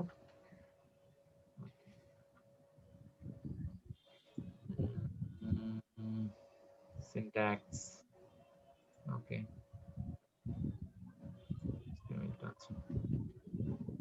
Doc type HTML। এরপরে যেটা আছে সেটা হচ্ছে HTML। কিন্তু এখানে কোনো সাজেশন করছে না কেন আমি জানি না। আচ্ছা, যাই হোক, প্রথমে যেটা থাকে, প্রথমে ডক টাইপ থাকবে, তারপরে হচ্ছে HTML থাকবে। এই তো চলে আসছে আসলে।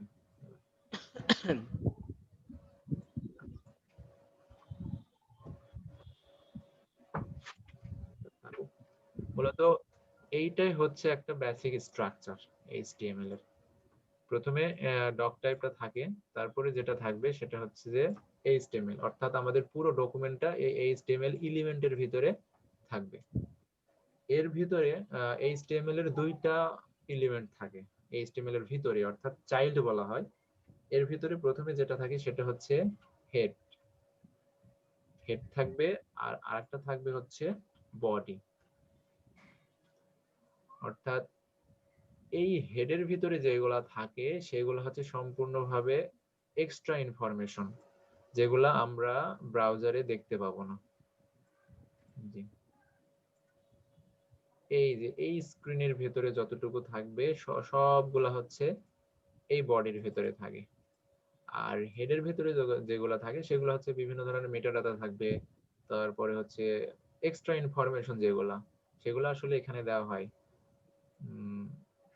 হেডের ভিতরে থাকে। আর আরেকটা জিনিস খেয়াল করে দেখেন যে প্রতিটা এখানে আরেকটা হচ্ছে যে এই যে বডি ব্লক বা যে কোনো একটা ব্লক HTML এর ক্ষেত্রে এইগুলা আসলে শুরু হয় ট্যাগের মাধ্যমে, অর্থাৎ প্রতিটা এলিমেন্টে কমপক্ষে একটা ট্যাগ থাকবে।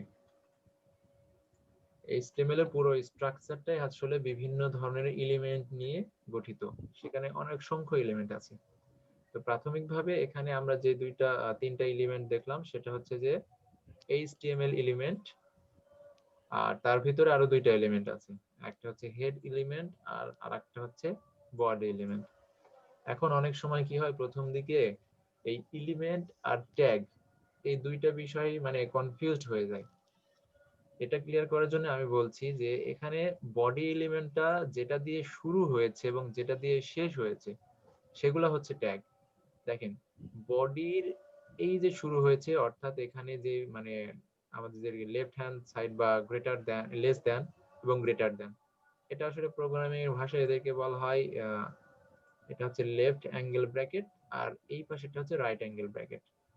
তো এই লেফট অ্যাঙ্গেল ব্র্যাকেট এবং রাইট অ্যাঙ্গেল ব্র্যাকেটের ভিতরে যেটা থাকবে সেটা হচ্ছে একটা ট্যাগ, এবং পরবর্তী যেটা আছে সেটা হচ্ছে একটা ট্যাগ। অর্থাৎ এই পুরো বডি এলিমেন্টটা দুইটা ট্যাগ দ্বারা র্যাপ থাকে, অর্থাৎ উপরে সেই ট্যাগের নাম মানে এলিমেন্টের নাম থাকে, আবার পরেও সেই এলিমেন্টের নাম দিয়ে একটা ট্যাগ তৈরি হয়।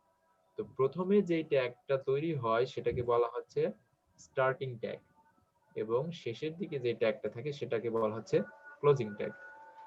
আর আরেকটা খেয়াল করে দেখবেন যে স্টার্টিং ট্যাগ এবং ক্লোজিং ট্যাগ প্রায় একই রকমের, শুধুমাত্র একটি ভিন্ন রকম, সেটা হচ্ছে যে ক্লোজিং ট্যাগের পূর্বে, অর্থাৎ ট্যাগের নামের পূর্বে আমরা একটা ফরওয়ার্ড স্ল্যাশ দেব।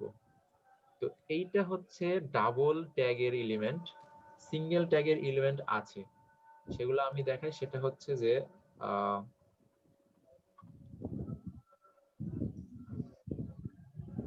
সেটা হতে পারে একটা ইমেজ ট্যাগ, IMG ট্যাগ। এই যে এই IMG ট্যাগটা হচ্ছে একটা সিঙ্গেল ট্যাগ এলিমেন্ট, এর কোনো স্টার্টিং ট্যাগ নেই, এর কোনো ক্লোজিং ট্যাগ নেই, এটা একটাতেই শেষ। তবে এর ভিতরে আরো কিছু বিষয়গুলো দেওয়া লাগে, সেগুলো আমরা আস্তে আস্তে শিখি। তো আসলে এখানে এক একটি এলিমেন্টের কাজ এক এক রকম। তো এই হেডের ভিতরে আমরা যদি এটা আমরা ব্রাউজারে ওপেন করি এখন,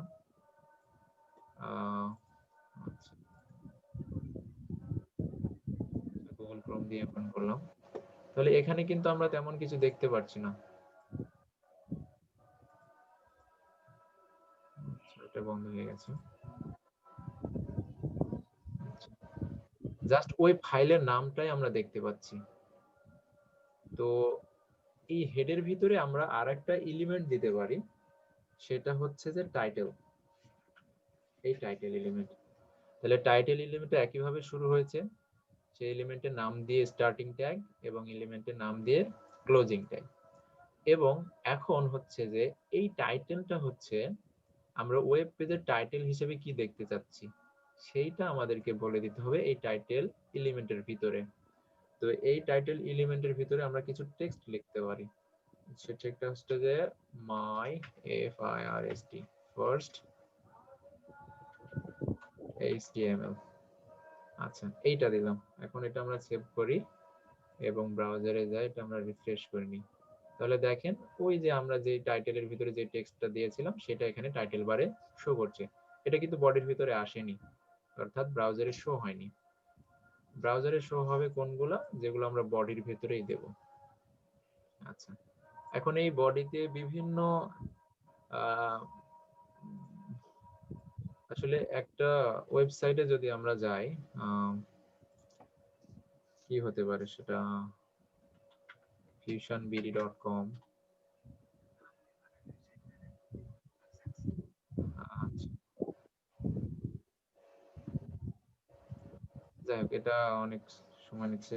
আরেকটা ওয়েবসাইট ওপেন করি, সেটা হচ্ছে ফারজাক্স টেকনোলজি, যদি বানানটা ভুল না করি .com। ওকে,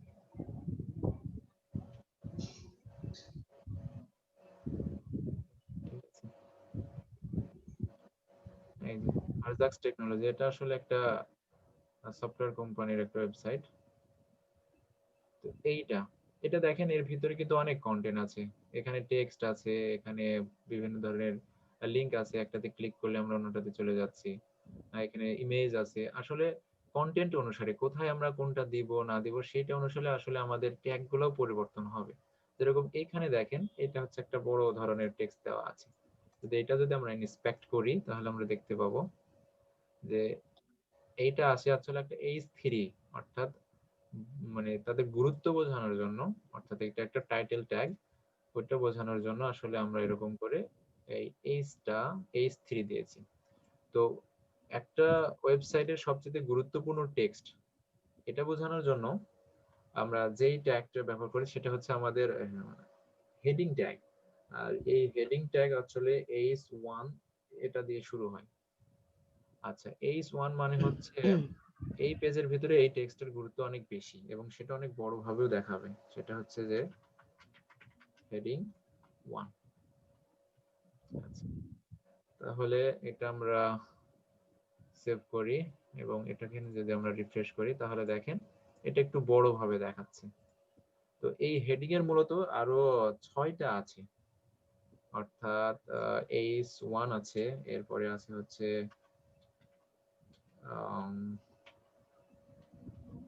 H2 আছে, একইভাবে একেবারে 6 পর্যন্ত আছে। তো আমরা যদি সবগুলাই দেখি তাহলে পার্থক্যগুলো আপনারা সবাই ধরতে পারবেন। আমি বারবার পেস্ট করে দিচ্ছি।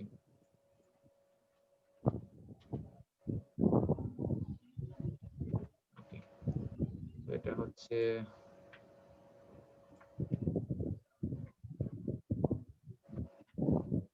থ্রি, এটা 4, এটা 5, এটা 6।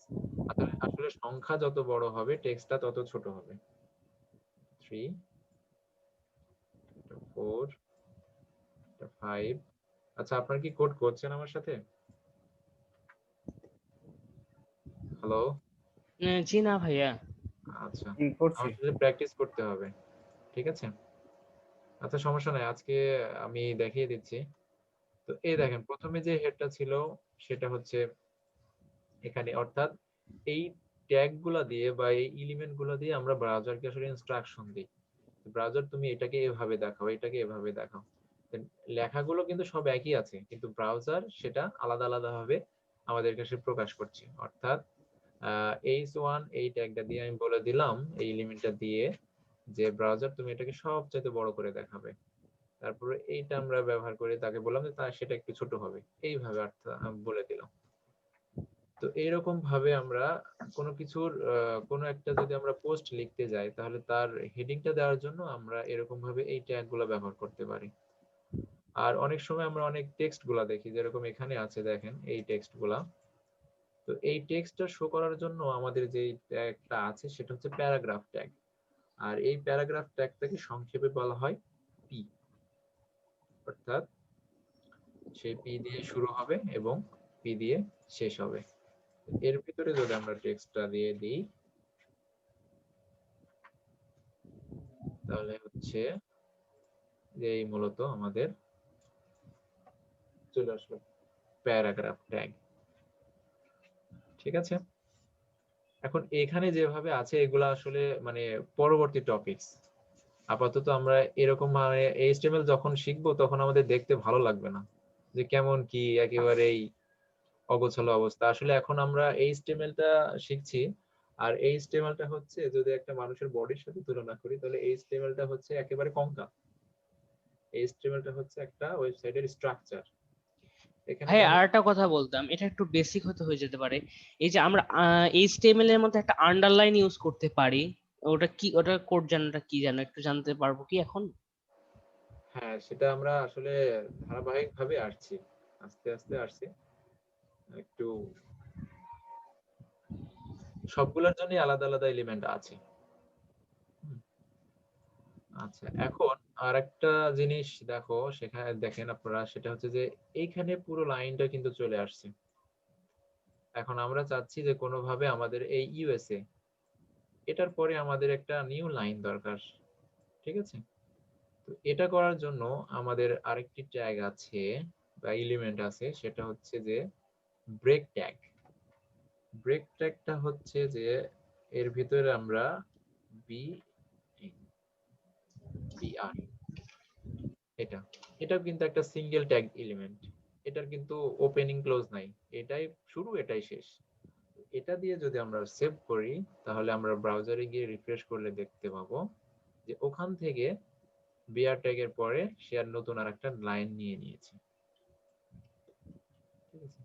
এখন অনেক সময় দেখা যায় কি যে আমরা চাচ্ছি যে কোনো একটা গুরুত্বপূর্ণ ভাবে কোনো কিছুটাকে বোঝানোর জন্য, সাপোজ এখানে একটা আছে, সেটা হচ্ছে যে সফটওয়্যার সলিউশন। আমি চাচ্ছি এই ওয়ার্ড দুইটা একটু বড় করে দেখাবে বা বোল্ড দেখাবে। তো বোল্ড দেখানোর জন্য আমাদের আরেকটা ট্যাগ আছে, সেটা হচ্ছে বি। বি এটা শুরু এবং শেষ আছে, কারণ এটা শুরু করে যদি আমরা শেষ না করি, তাহলে ওটা শুরু করার পরে শেষে যতগুলো আছে সবগুলাকে বোল্ড করে নিবে। যদি রিফ্রেশ করি, আচ্ছা আমি কি সেভ করেছিলাম? না, সেভ করিনি। আচ্ছা, এবার যদি রিফ্রেশ করি, তাহলে দেখেন এই যে শুরু করেছিলাম সেখান থেকে সবগুলা শেষ পর্যন্ত। কারণ ব্রাউজার এখানে আসবে, আসার পরে এখানে যখন এইটা রিড করবে, তখন তার মাথার ভিতরে ঢুকে যাবে যে আমাকে এখন বোল্ড করতে হবে, অর্থাৎ বড় করতে হবে। তখন সে বড় করা শুরু করবে, মানে চলতে থাকবে, কিন্তু তাকে থামতে বলা হয়নি। সে কারণে সে না থেমে পিছনের গুলা যত পাবে সবগুলাকে সে বোল্ড করে দেবে। তো এটা শুরু করতে বললাম, এরপরে আমরা তাকে থামতে বলবো। আর থামতে বলার যে ট্যাগটা, সেটা হচ্ছে তার ক্লোজিং ট্যাগ। অর্থাৎ এখানে সে বোল্ড করা শুরু করবে এবং এখানে সে শেষ করবে। আচ্ছা, এটা সেভ করে নিই। এই যে, তাহলে আমরা যতটুকু চাচ্ছিলাম ততটুকু আমরা বোল্ড করে দিলাম। তো বোল্ড করার জন্য আরো একটা ট্যাগ আছে, আরো একটা এলিমেন্ট আছে, সেটা হচ্ছে যে স্ট্রং। S STRONG, strong. এই স্ট্রং এলিমেন্ট দিয়েও আমরা টেক্সট বোল্ড করতে পারি।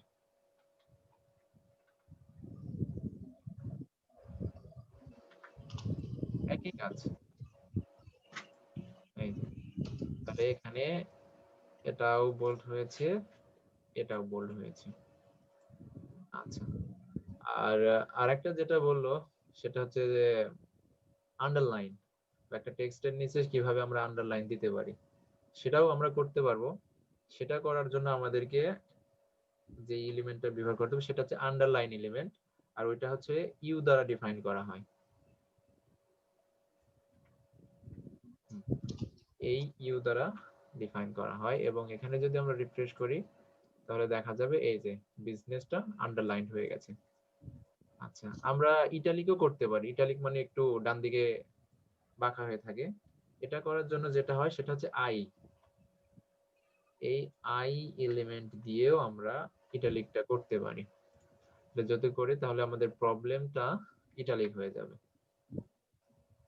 ওকে, এই ইটালিক হয়ে গেছে। ইটালিক করার জন্য আরেকটা আছে, মেবি ইএম ট্যাগ, এটাতেও হওয়ার কথা। দেখি, আসলে এটা একটা বেশি ইউজ হয় তো এটা। ওকে, এমফাসাইজ, এটা দিয়েও হওয়ার কথা। হ্যাঁ, সলভ, এটাও হয়েছে। অর্থাৎ ইটালিক করতে আমরা আই এলিমেন্টও ব্যবহার করতে পারি, ইএম এলিমেন্টও ব্যবহার করতে পারি। তো এইগুলো মনে হচ্ছে একেবারে বেসিক। অনেক সময় আরো একটা আছে, সেটা হচ্ছে অনেক সময় ই কমার্স সাইটে আমরা দেখি, বিশেষ করে দারাজে, যে তারা একটা প্রাইস দেয়। তারা একটা প্রাইস দেওয়ার পরে ওইটাকে আসলে কেটে দেয়, মানে মাঝখান দিয়ে একটা লাইন থাকে।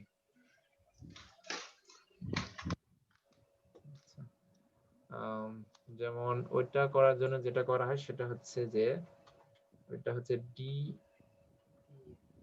ডিইএল এলিমেন্ট। এটা যদি দেওয়া হয় তাহলে কি হবে, এই যে ওইটা কেটে যাবে। তো এইরকম মোটামুটি টেক্সট ফরম্যাটিং এর জন্য আমরা এই সকল এগুলাই ব্যবহার করে থাকি। তাহলে আজকে আমরা যেগুলো শিখলাম এখন পর্যন্ত সেটা হচ্ছে যে আমরা কিভাবে হেডিং গুলো স্পেসিফাই করতে পারি, তারপরে হচ্ছে যে কিভাবে আমরা এগুলা করতে পারি, এগুলা শেখা হয়ে গেল। এখন এটা নিয়ে আমরা ছোটখাটো একটু কাজ করতে পারি, সেটা হচ্ছে যে আমরা আমাদের প্রোফাইলটা সাজানোর জন্য একটু করতে পারি। এটা আমি কমেন্ট করে দিই। আচ্ছা, কমেন্ট করে হচ্ছে যে কমেন্ট করা মানে হচ্ছে ব্রাউজার অতটুকু রিড করবে না, সে অতটুকু ওর ভিতরে যাবে না। আর কমেন্ট করার জন্য যেটা করতে হয় সেটা হচ্ছে যে প্রথমে এভাবে লেফট অ্যাঙ্গেল ব্র্যাকেট, তারপর হচ্ছে যে এক্সক্লেমেশন মার্ক, তারপর হচ্ছে ডাবল ড্যাশ বা ডাবল মাইনাস, এটা দিয়ে শুরু করতে হয়। যখন আমি শুরু করছি শেষের দিকে সবগুলা সে কমেন্ট করে নিয়েছে, যে কি মিউটেড হয়ে গেছে। তো আমি যেখানে কমেন্টটা শেষ করতে চাই সেখানে আমি আবার ডাবল ড্যাশ দেব, দেওয়ার পরে রাইট অ্যাঙ্গেল ব্রেস, তাহলে এটা দিয়ে দিলাম, এগুলো কমেন্ট হয়ে গেল। এখন প্রথমে H1 ট্যাগের ভিতরে একটা কথা, হ্যালো details বলতেছি ভাই, এই গুলো- কমেন্ট, হ্যালো হ্যাঁ বলছি কমেন্ট শর্টকাটে করা যায় না তো, না? হ্যাঁ, কমেন্ট শর্টকাটেও করা যায়। সেটা হচ্ছে সব এটা কিভাবে ভাই? টেক্সট কাজ করবে কিনা, আপনি যতটুকু করবেন ততটুকু সিলেক্ট করে ওই কন্ট্রোল চেপে ফরওয়ার্ড স্ল্যাশ আছে ওইটা মেরে দিলে হয়ে যাবে, এবং সেটাতে আবার আনকমেন্ট ও হবে। ও, আচ্ছা আচ্ছা আচ্ছা, এটাই। যদি আপনি একটা লাইন করতে চান তাহলে সেই লাইনে কার্সার রেখে করলে সেই লাইনটা হবে, আর যদি মাল্টিপল করতে চান তাহলে পুরোটা সিলেক্ট করে এভাবে করে দিতে হবে। আচ্ছা ভাই, বুঝতে পারছি। এইভাবে আমরা আই এ, হ্যালো ভাইয়া, হ্যাঁ কন্ট্রোল ফরওয়ার্ড স্ল্যাশ। জি, ফরওয়ার্ড স্ল্যাশ, শিফটের পাশে পাশে আছে দেখেন প্রশ্নবোধক চিহ্ন আছে। হ্যাঁ হ্যাঁ, বুঝতে পারছি।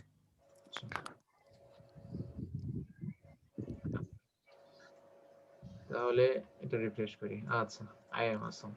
এখন এর নিচে আমরা চাচ্ছি যে আমাদের কিছু ইনফরমেশন থাকবে। সাপোজ যেটা থাকবে সেটা হচ্ছে যে আমাদের এই 2 দিয়ে দেই। এটার ভিতরে এখানে থাকবে আমাদের পার্সোনাল ইনফরমেশন, PERSONAL,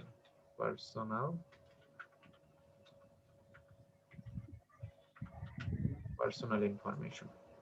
আচ্ছা, তো এইরকম ভাবে, অর্থাৎ পার্থক্যটা খুব বেশি বোঝা যাচ্ছে না, সে কারণে আমরা আরো ছোট করে দিতে পারি। সেটা হচ্ছে এই স্কোর দিতে পারি, তাহলে হয়তো বা চোখে পড়বে।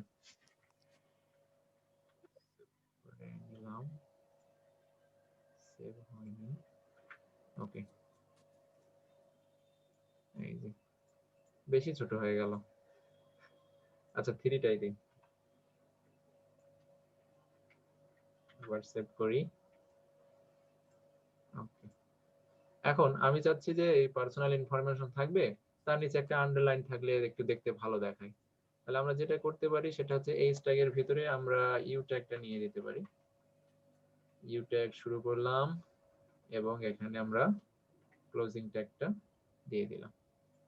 তাহলে মোটামুটি হলো আমাদের যে পার্সোনাল ইনফরমেশন সেটার নিচে একটা আন্ডারলাইন চলে আসলো। আচ্ছা, এরপরে এর নিচে আমরা আমাদের ইনফরমেশন গুলা দিতে পারি।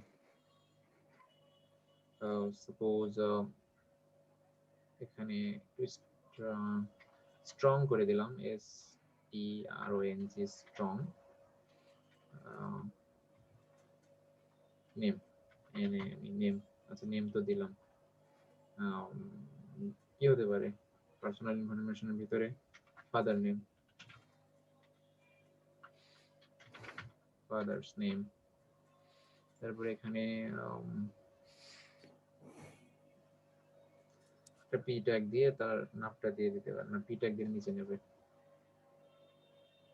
আচ্ছা, পাশাপাশি রাখার জন্য আমরা আরেকটা দিয়ে দিতে পারি, সেটা হচ্ছে আমাদের স্প্যান ট্যাগ, স্প্যান এলিমেন্ট, এর ভিতরে আমরা নামটা দিয়ে দিতে পারি এমডি।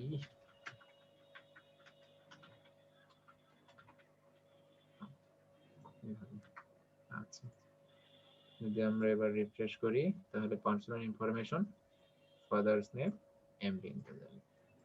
একইভাবে এভাবে মাদার্স নেম, তারপরে আমাদের ভিলেজ, গ্রাম, এভাবে আমরা সুন্দরভাবে সাজাতে পারি।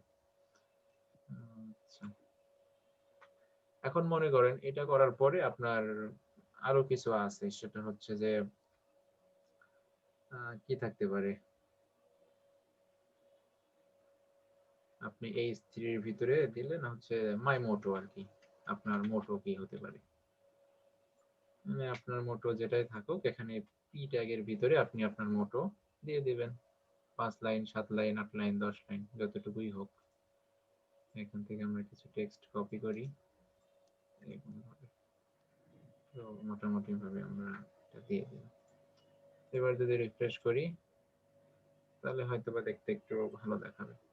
এখন এখানে যদি আমরা দেখতে খারাপ লাগে তাহলে এখানে মাঝখানে আমরা কিছু ব্রেক দিয়ে দিতে পারি, ব্রেক দিয়ে দিলে সেটা নিচে নিচে আসবে। আর আরেকটা কাজ করতে পারি, সেটা হচ্ছে যে আমরা হরিজন্টালি একটা দাগ নিতে পারি বা হরিজন্টালি একটা রুল নিতে পারি। সেটা করার জন্য আমাদের আরো একটা ট্যাগ আছে এলিমেন্ট, সেটা হচ্ছে HR, অর্থাৎ হরিজন্টাল রুল, অর্থাৎ ডানে বামে সে একটা দাগ কেটে দেবে। যদি রিফ্রেশ করে দিই, এই যে, তাহলে প্রথমে আমার নাম থাকবে, এবার একটু দেখতে মোটামুটি ভালো দেখাচ্ছে এইভাবে। তো মূলত এরকম ভাবেই কাজ করে এইগুলা। আচ্ছা,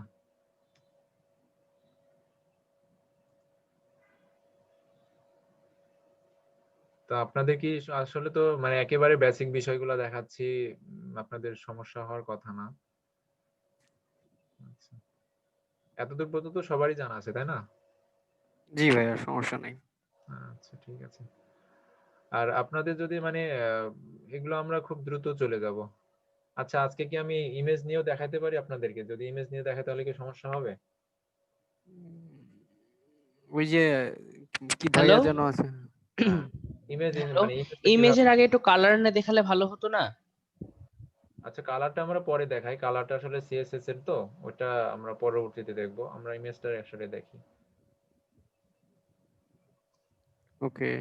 আচ্ছা মানে সাদা কালোটা ভালো লাগছে না সেই কারণে কালার প্রয়োজন নাকি?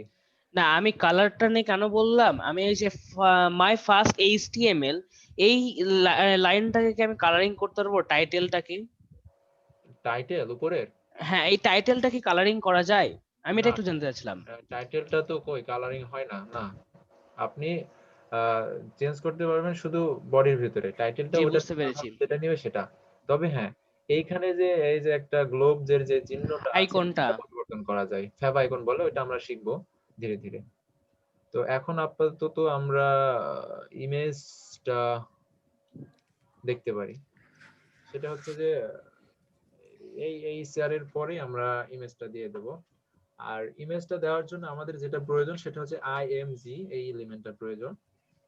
আচ্ছা, এখন এই এলিমেন্টটা দিলাম, এখন দেওয়ার পরে এর ভিতরে আসলে স্টার্টিং ট্যাগের ভিতরে আমাদের আরো কিছু বিষয় দেওয়া প্রয়োজন হয়, সেইটা ওই এলিমেন্টটাকে আরেকটু মডিফাই করার জন্য কিছু আমাদের তথ্য দিতে হবে।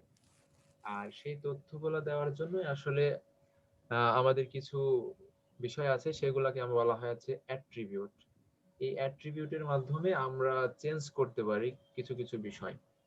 যেমন এখানে যে আমি ইমেজটা দিলাম, এটা তো কোনো ক্লোজিং ট্যাগ নেই, এটা স্টার্টিং ট্যাগ এটাই। তো এখানে আমরা ইমেজ যদি দেই তাহলে কিন্তু ইমেজ আসবে না, আমাদেরকে বলে দিতে হবে আমরা কোন ইমেজটা দিতে যাচ্ছি। তো এটা বলার জন্য আমাদের যে অ্যাট্রিবিউটটা প্রয়োজন সেটা হচ্ছে যে এসআরসি। তো অ্যাট্রিবিউটটা আসলে আসে আছে কি ভ্যালু পেয়ার এইভাবে, অর্থাৎ প্রথমে সেই অ্যাট্রিবিউটের নাম অর্থাৎ সেটা কি থাকবে, তারপরে আমাদের একটা ইকুয়াল সাইন হবে এবং তারপরে ডাবল কোট অথবা সিঙ্গেল কোট, যে কোনোটাই আমরা ব্যবহার করতে পারি। এখন এখানে আমাদেরকে বলে দিতে হবে যে কোনটা আমরা নেব। মনে করেন আমরা আমাদের লোকালি অর্থাৎ আমাদের ড্রাইভে কোনো পিকচার নেই, আমরা অন্যটা দিতে পারি, সাপোজ এইটাই আমরা এই পিকচারটাই দেব। তাহলে এই পিকচারের একটা লিংক আছে এখানে, তাহলে এটা আমরা কপি করে নিয়ে গেলাম, নিয়ে গিয়ে আমরা ওই যে এসআরসি এখানে আমরা দিয়ে দিলাম। তো এখানে দিয়ে দেওয়ার ফলে আমরা এই এসআরসি এর ভিতরে আমরা এখানে হাইপার লিংকও দিতে পারবো, আমাদের লোকাল লিংকও দিতে পারবো।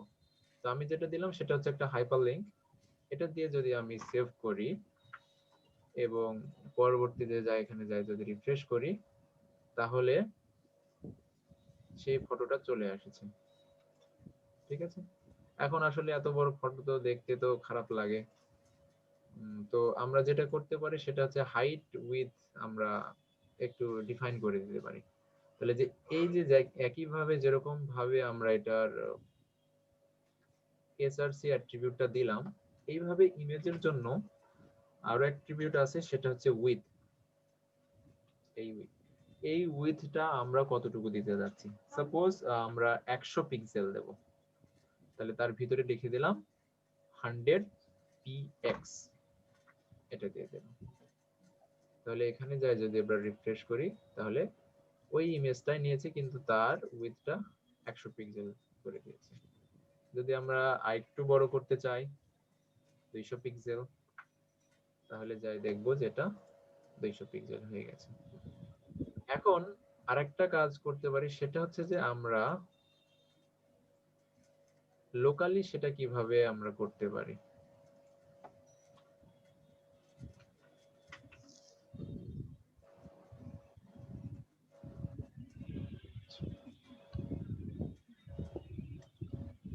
আমি কপি করে নিলাম,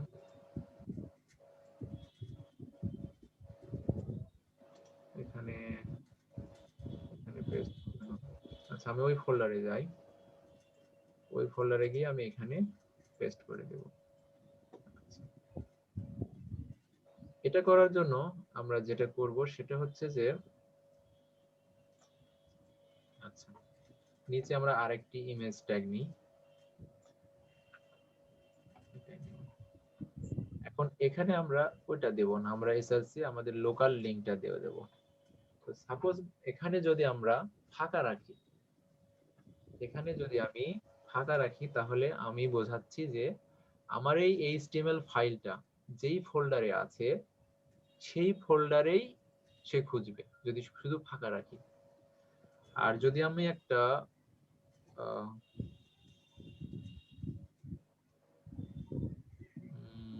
এখানে আমি আপনার যেটা নাম সেটা হচ্ছে img.jp।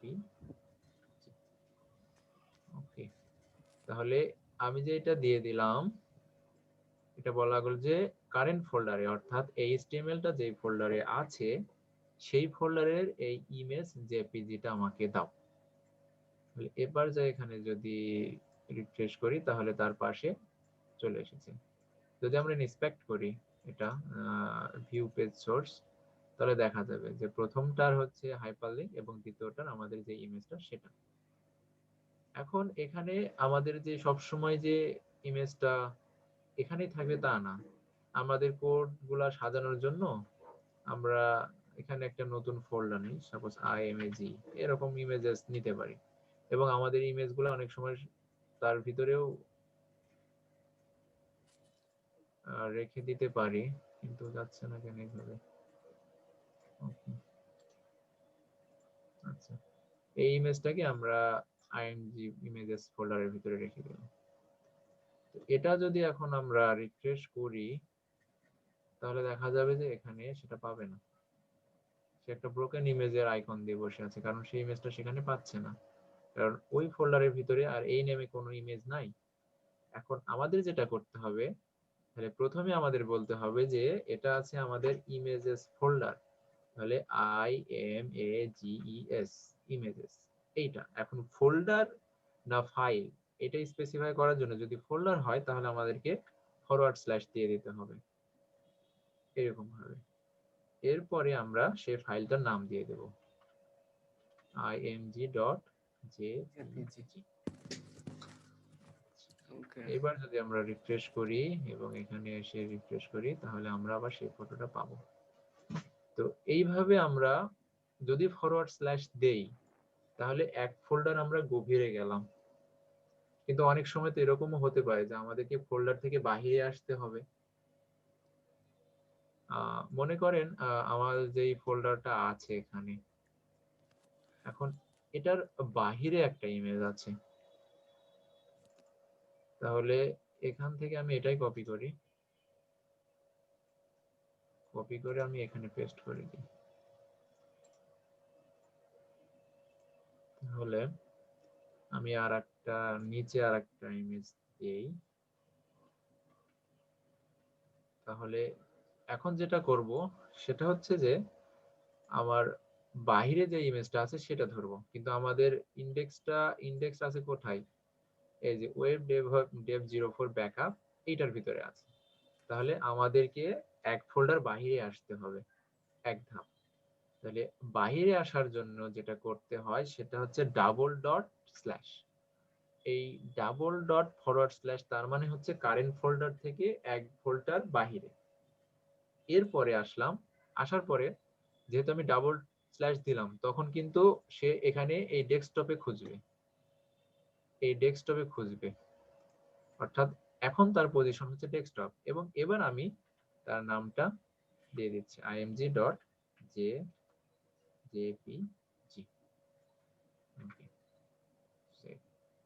এবার যদি আমরা রিফ্রেশ করি তাহলে সেটা পেয়ে যাব। একইভাবে যদি আমরা সোর্স গুলা দেখি তাহলে প্রথমটা হাইপারলিংক, পরেরটা ফোল্ডার, তারপর একটা আগের ফোল্ডার। তো একইভাবে আমরা যত ভেতরের ফোল্ডারে যাব সেই ফোল্ডারের নাম তারপরে স্ল্যাশ, সেই ফোল্ডারের নাম তারপরে স্ল্যাশ, এভাবে আমরা দিতে থাকবো। আর যদি আমরা বাইরের ফোল্ডারে দিতে যাই তাহলে double dot slash, double dot slash, এইভাবে আসলে আমরা ইমেজগুলোকে লিংক করে দিতে পারি।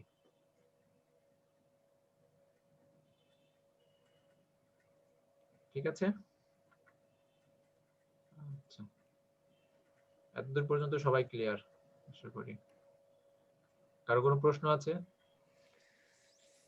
না, প্রশ্ন নাই। আচ্ছা, আসলে এগুলো সবারই পরিচিত বিষয়। এই কারণে হয়তো বা আপনারা বোর হচ্ছেন।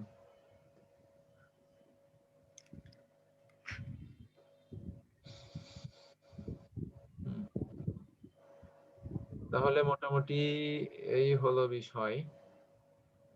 আচ্ছা, এখন আমরা আরো একটা কাজ করতে পারি, সেটা হচ্ছে যে এই যে এখানে যে উপরে যেগুলো আছে সেগুলো হচ্ছে আলাদা আলাদা লিংক।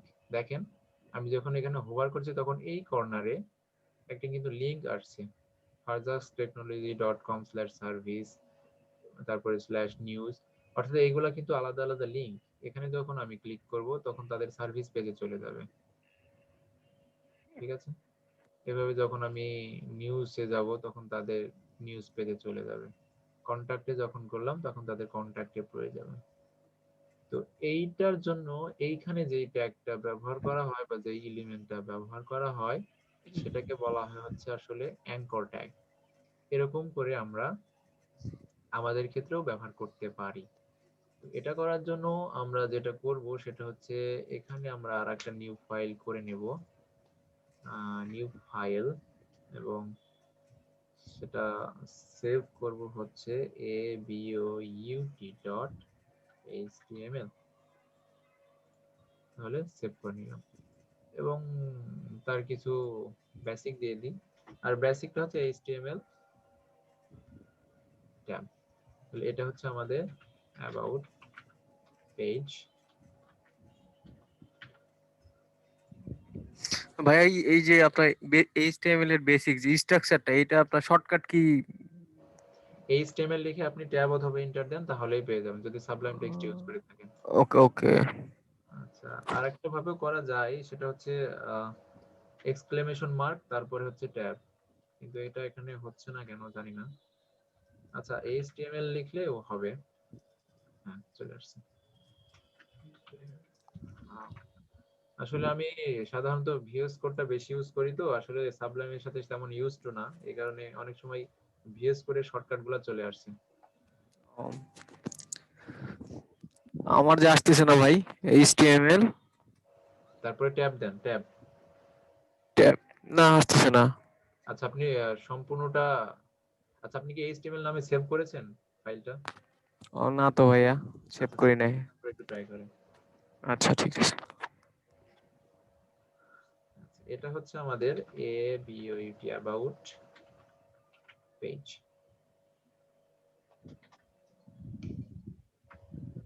এখন এখানে আমরা সেভ করে দিলাম। এখন আমরা চাচ্ছি এখানে আমাদের কিছু লিংক থাকবে যাতে আমরা ওই অ্যাবাউট পেজে রিচ করতে পারি। এটা করার জন্য আমাদের নিচে, সবার নিচে আমরা একটা এ দিয়ে দিই, এবং দেখেন এই এলিমেন্ট লেখার পরেই আমাদের একটা অ্যাট্রিবিউট কিন্তু দিয়ে দিয়েছি। সেই অ্যাট্রিবিউটের নামটা হচ্ছে href, অর্থাৎ হাইপার রেফারেন্স, অর্থাৎ কোন পেজে যাইতে হবে সে সেটা যাচ্ছে। মূলত এই HRC এখানেও আমরা যেভাবে দিলাম, এই href এইটার ভিতরেও আমরা ঠিক সেইভাবেই দেব। যদি আমরা বাইরের কোনো ওয়েবসাইটে পাঠাইতে চাই, সাপোজ আমি ফারজাক্স টেকনোলজিতেই পাঠাবো, তাহলে আমাকে কি করতে হবে, এই href এর ভিতরে আমি এটাকে দিয়ে দেব, পেস্ট করে দিলাম। এবং এইটা কি শো করবে ব্রাউজারে, সেটা করার জন্য আমাদেরকে যেটা করতে হবে সেটা হচ্ছে কিছু টেক্সট লিখে দিতে হবে, অর্থাৎ ফারজাক্স টেকনোলজি, এটা সেভ করলাম। এবার এখানে আমরা রিফ্রেশ করলাম, তাহলে দেখেন আমাদের একটা টেক্সট আসছে। যদি আমরা এখানে ক্লিক করি তাহলে সেই পেজটা ওপেন হচ্ছে, ঠিক আছে? আচ্ছা, হয়ে গেল। এখন এইভাবে কিন্তু আমরা আরো একটা দিতে পারি, সেটা হচ্ছে আমাদের নিজস্ব ব্রাউজার যেটা, বা আমাদের যে পেজটা, আমরা যে অ্যাবাউট পেজটা ক্রিয়েট করলাম সেটাতে দেব। তাহলে সেটা আমরা কিভাবে দেব, যেহেতু আমাদের ইনডেক্স পেজ এবং অ্যাবাউট পেজ একই ফোল্ডারে আছে, তাহলে সেহেতু আমরা শুধুমাত্র about.html দিয়ে দিলেই হয়ে যাবে, এবং এখানে আমরা লিখে দেব about page। আচ্ছা, তাহলে এখানে আমি রিফ্রেশ করে দিই, এই যে আমাদের অ্যাবাউট পেজটা চলে আসছে। যদি আমরা এখানে ক্লিক করি তাহলে আমাদের অ্যাবাউট পেজটা শো করাচ্ছে, এবং এখানে দেখেন আমরা এখন অ্যাবাউট পেজে কিন্তু আছি। এটা ছিল আমাদের index.html এ, আমি ক্লিক করলাম, অ্যাবাউটে চলে গেলাম এবং আমাদের অ্যাবাউট পেজটা শো হচ্ছে। এখন এখানে আমরা আবার অ্যাবাউট পেজে যদি ব্যাক করার জন্য করতে চাই, তাহলে আমরা ওই পেজে আমরা আরেকটা লিংক দিয়ে দিতে পারি। এখানে আমরা একটা লিংক দিয়ে দিলাম, সেটা হচ্ছে আমাদের হোম পেজে বা আমাদের ইন্ডেক্স পেজে চলে যাবে। তাহলে ইন্ডেক্স, এখানে আমরা দিলাম হচ্ছে হোম পেজ, সেভ করে দিলাম। তাহলে এটা যদি রিফ্রেশ করি তাহলে আমাদের হোম পেজটা চলে আসছে, যদি ক্লিক করি আমাদের আবার ইন্ডেক্স পেজে নিয়ে আসছে।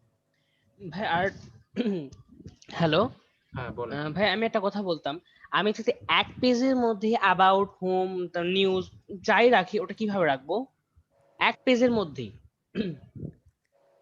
যেখানে আপনি যেরকম অ্যাবাউট পেজ রাখছেন তার পাশে আমি হোম পেজ রাখবো, তাহলে কি আমি ওই প্রোগ্রামে চাই তার পাশে কি হোম পেজ ক্রিয়েট করবো আর একটা? মানে আমি আসলে মানে মনে হয় index.html এ আপনি যেরকম অ্যাবাউট পেজ ক্রিয়েট করলেন, যেমন ওর নিচে যাই কি আমি আবার হোম পেজ ক্রিয়েট করব?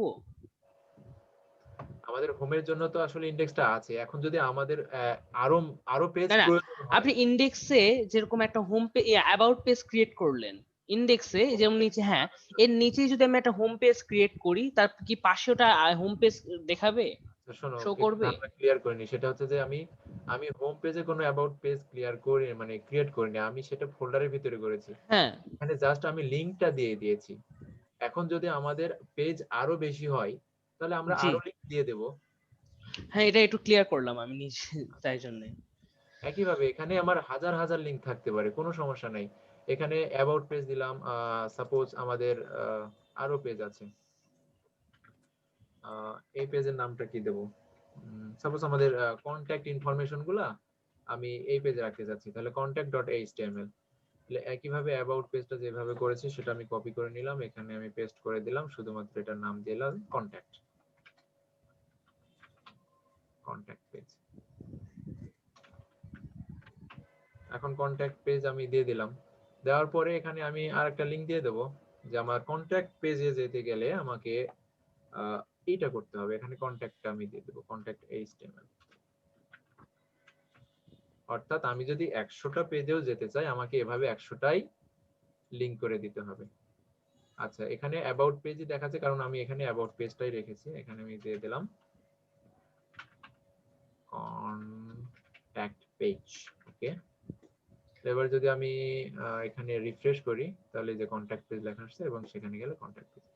এখন আমরা যদি ভাবি যে আমি হোম পেজ অ্যাবাউট পেজেও আমি সেই কন্ট্যাক্টের লিংকটা রাখবো, সে একইভাবে আমরা দিয়ে দিতে পারি।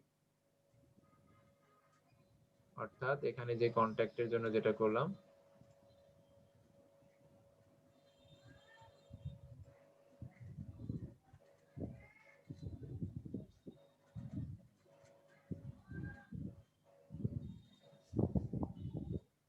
আচ্ছা, এইভাবে আমরা দিয়ে দিতে পারি। এখানে অ্যাবাউট পেজের ভিতরে আমরা কন্ট্যাক্ট পেজের জন্য দিয়ে দিলাম। এই তো মোটামুটি হয়ে গেল। তো এইভাবে আমরা অনেকগুলা পেজ লিংক করে দিতে পারি। জি, বুঝতে ঠিক আছে? পেরেছি। আচ্ছা, এখন আরেকটা বিষয় দেখিয়ে দিই, সেটা হচ্ছে যে অনেক সময় আমাদের পেজ থেকে আমাদেরকে এক্সটার্নাল পেজে যাইতে হতে পারে। তো এটা করার জন্য আমরা যেটা করতে পারি সেটা হচ্ছে যে ফারজাস্ট টেকনোলজি যেটা করেছি সেটা আমাদের এই পেজে ওপেন হচ্ছে। তো আমরা চাচ্ছি এখানে ওপেন করব না, আমরা সাইটে নতুন আর একটা ট্যাবে ওপেন করব। তো এটা করার জন্য আমরা যেটা করতে পারি সেটা হচ্ছে যে সেটার জন্য আমাদের আরেকটা অ্যাট্রিবিউট আছে, সেই অ্যাট্রিবিউটের নাম হচ্ছে টার্গেট। এই টার্গেট যেটা করব সেটা হচ্ছে আন্ডারস্কোর ব্ল্যাঙ্ক, অর্থাৎ নতুন ট্যাবে যাওয়ার জন্য টার্গেট আন্ডারস্কোর ব্ল্যাঙ্ক, এইটা আমরা দিয়ে দেব। তাহলে কি হবে, তাহলে যখন আমি এটাতে ক্লিক করব তখন সেটা নতুন ট্যাবে ওপেন হবে।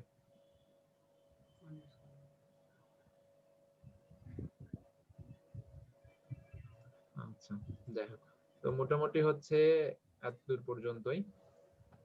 আজকে আমাদের ক্লাস এতদূর পর্যন্তই থাকুক।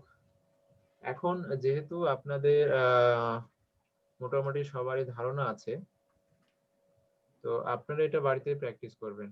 আর আগামীকালকে তাহলে, আগামীকাল যেহেতু কি বার হচ্ছে, মঙ্গলবার। জি হ্যাঁ, তাহলে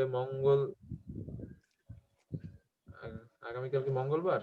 জি আচ্ছা, তাহলে তো 7টায় আগামীকালকেও, তাই না? সন্ধ্যা 7টায় না? হ্যাঁ, সন্ধ্যা 7টায়। তাহলে আগামীকালকেও সন্ধ্যা 7টার সময় আমাদের দেখা হবে। আর আমি যতটুকুলা করলাম এগুলো আপনারা সবাই একটু বাড়িতে প্র্যাকটিস করবেন, এবং এই পেজটাতে আরো কিভাবে ইনফরমেশন দেওয়া যায়, যেই বিষয়গুলো নিয়ে আমরা আজকে আলোচনা করলাম সেগুলো সবগুলো আসলে ইনক্লুড করার চেষ্টা করবেন। হেডিং 6টা হেডিং আছে, তারপর হচ্ছে টেক্সট ফরমেশনের জন্য আমরা আন্ডারলাইন, তারপর হচ্ছে ইটালিক, তারপর হচ্ছে বোল্ড, এগুলা ব্যবহার করতে শিখলাম।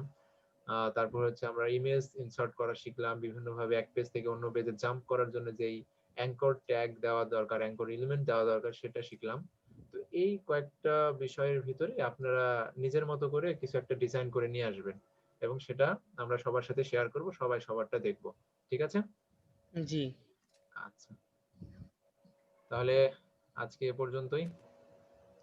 ভাই, কারো কোনো আরেকটা কথা প্রশ্ন আছে? বলছিলাম। হ্যাঁ। হ্যালো, যে এই ক্লাসের ভিডিও ফুটেজটা মনে হয় আজকেই পেয়ে যাব না?